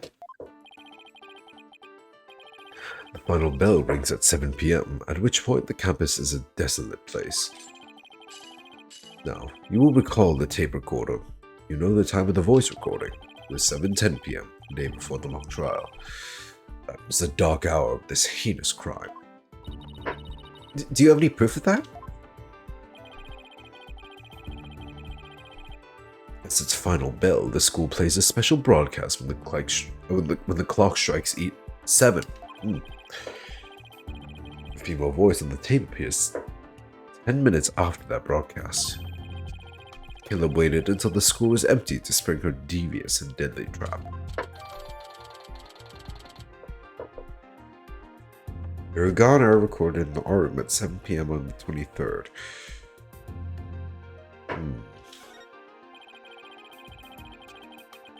Alright, here's my crackpot theory, alright? The Hiragana is actually an announcer saying that no one should be at school at 10 p.m. It's like Hiragana, as in you gotta be gone, alright? Boom. There you go.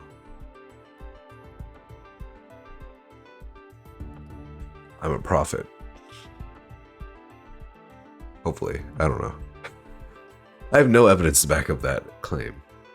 It's just, you know, I'm just connecting some random dots, that's all.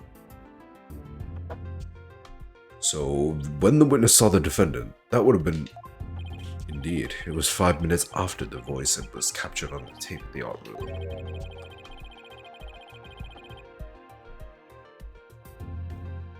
Ergo, we know that the accused was still in the main building, even after the killing.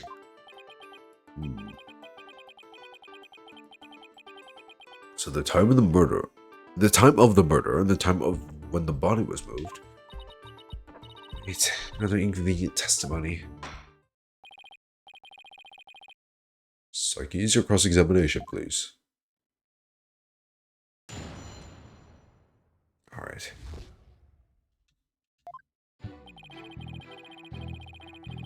Detained at the archery range.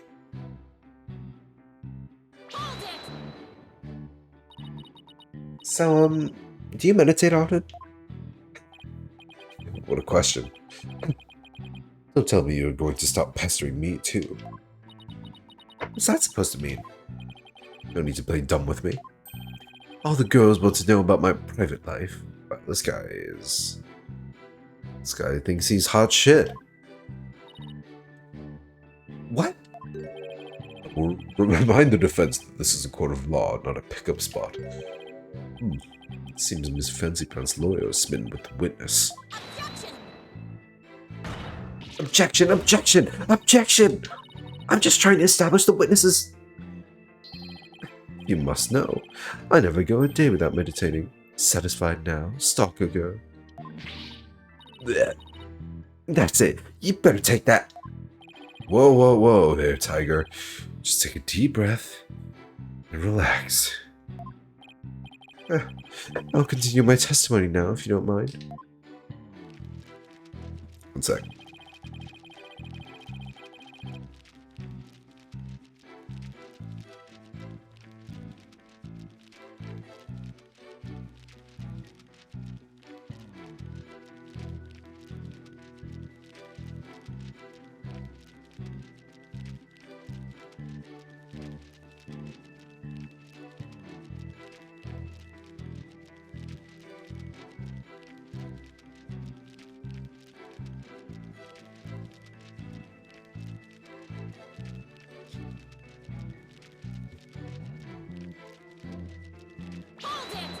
I'm back. Our client has stated she went home at 6 p.m.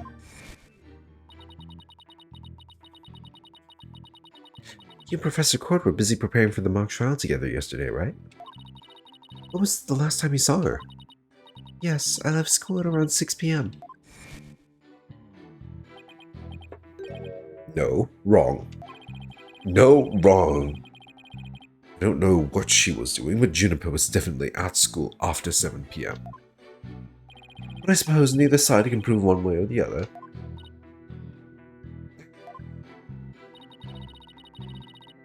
If Judy was there, that means she's lying. Truth be told, I only saw her for the briefest of moments.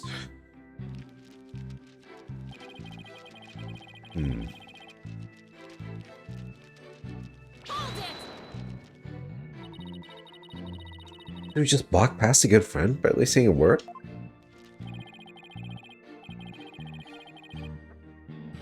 The final bell had already rung. They get mad when you stand around chatting. And again, we're not like you people, talking endlessly in those annoyingly loud voices.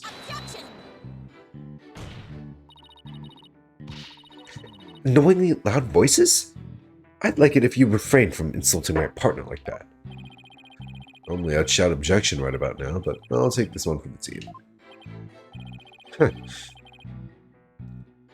Anyway, I think that's all about I have to say.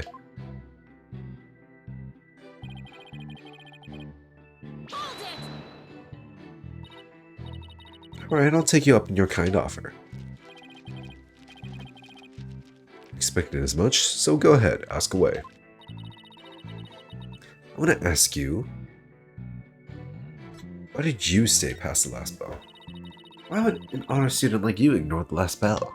I wouldn't say ignored it, I was simply running a little late. Do you remember exactly how late? You're a stickler for details, lady.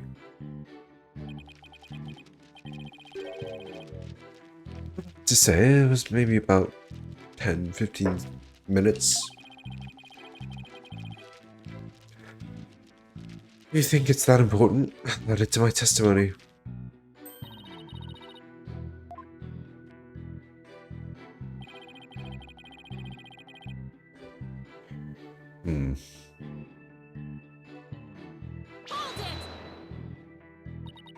You ignored the last bell for no reason?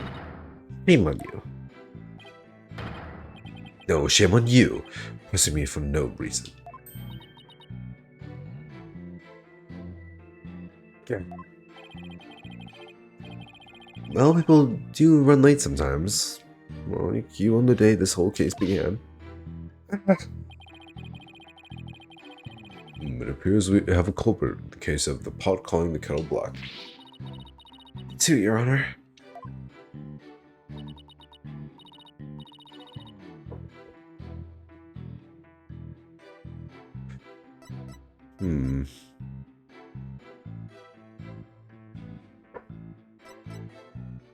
Did you go to the art room? Or how did you prep for the mock trial? Did you go to the art room?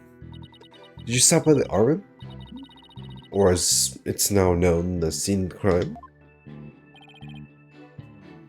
No, I didn't.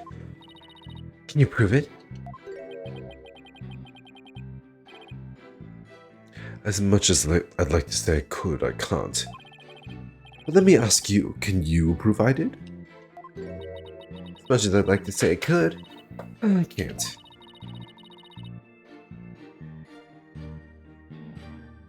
But I will often ask, how often do you visit there?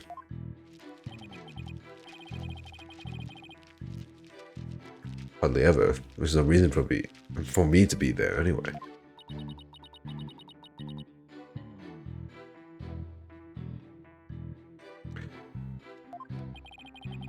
There's an echo in here.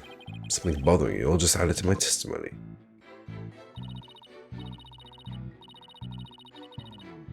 Consider it. Thank you for noticing. Let's add your statement to your testimony. Never been to the art room. There's no reason.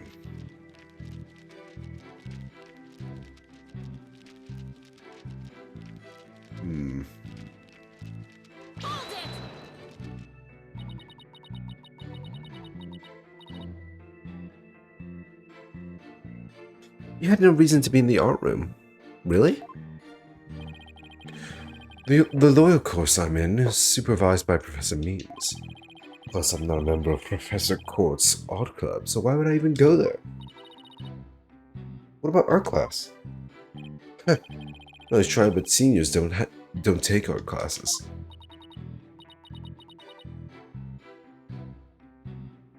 Alright then, let me ask you. Wait, I just remembered something important. You did? I scored only 100% on all the art tests I took through junior year.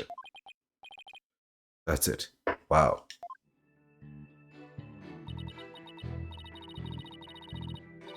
Right. I was happy to indulge in some ego stroking.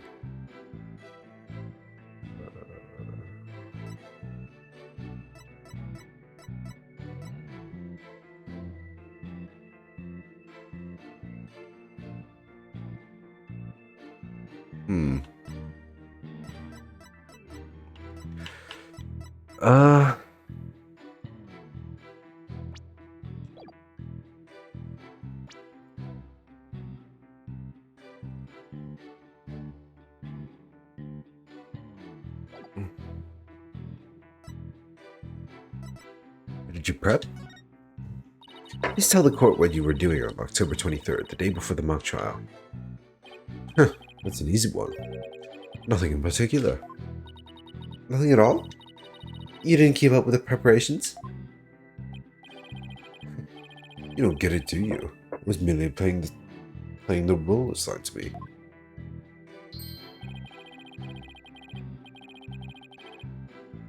I left the preparations and the likes to others. My job was to be mentally prepared.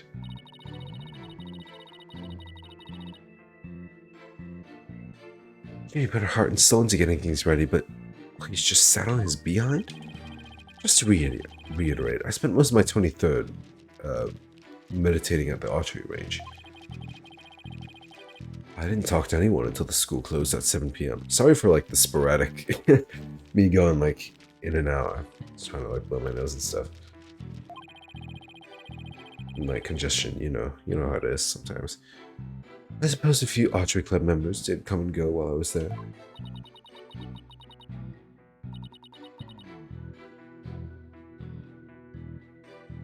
You didn't talk to anyone? Not a single soul?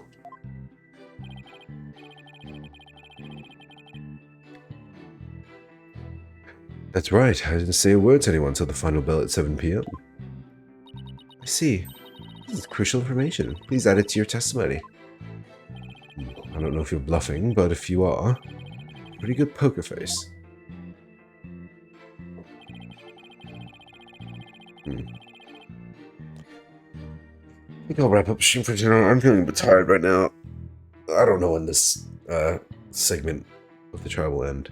I don't know when trial part 1 will end and investigation part 2 will begin.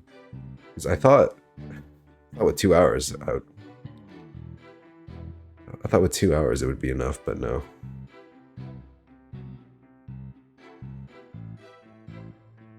Let's see what I save here. So write this. Right. We will continue cross-examination of this this douchebag in the next Dual Destiny stream, which will be on, well, with my new schedule, it will be on Thursday night. But the next stream overall will be on Wednesday night. This is your favorite case of this game? Wow. High praise. Yeah, anyway, Wednesday we'll be playing more Pokemon, so look forward to that. Pokemon Violet.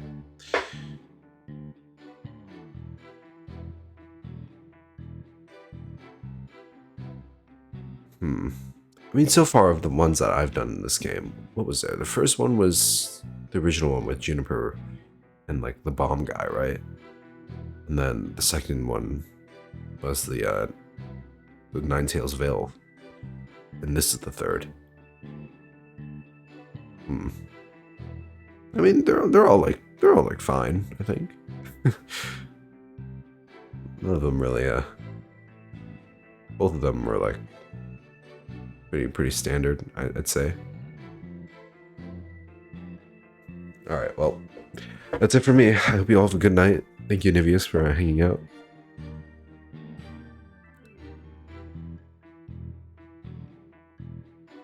Wait, this game is your favorite? Wow.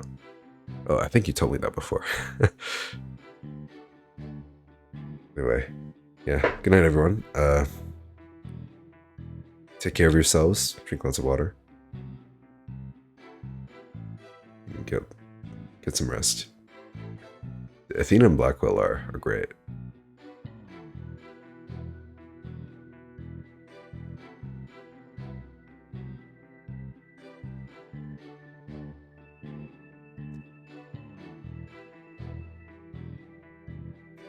Blackwell is just so unapologetically edgy.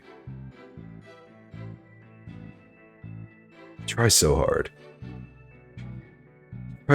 but somehow he makes it work. It's the fucking bird. It's the hawk that he brings with him, or is it a falcon? I don't know. I'm not a bird scientist. I don't know what the word for that is.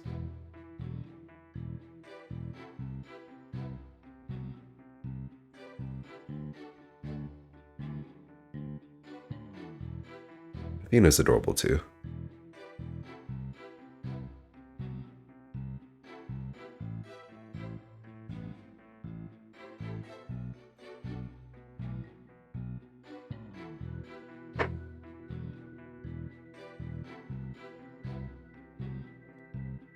Yeah, the expressions in this game are surprisingly good.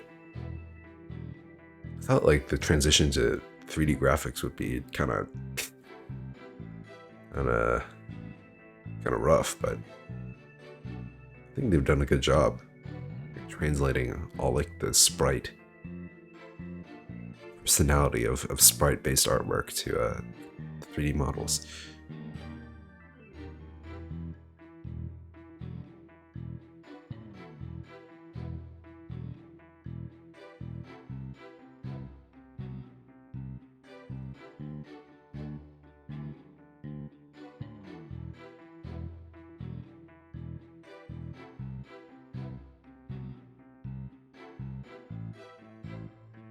Alright, this time, I'm gone for real.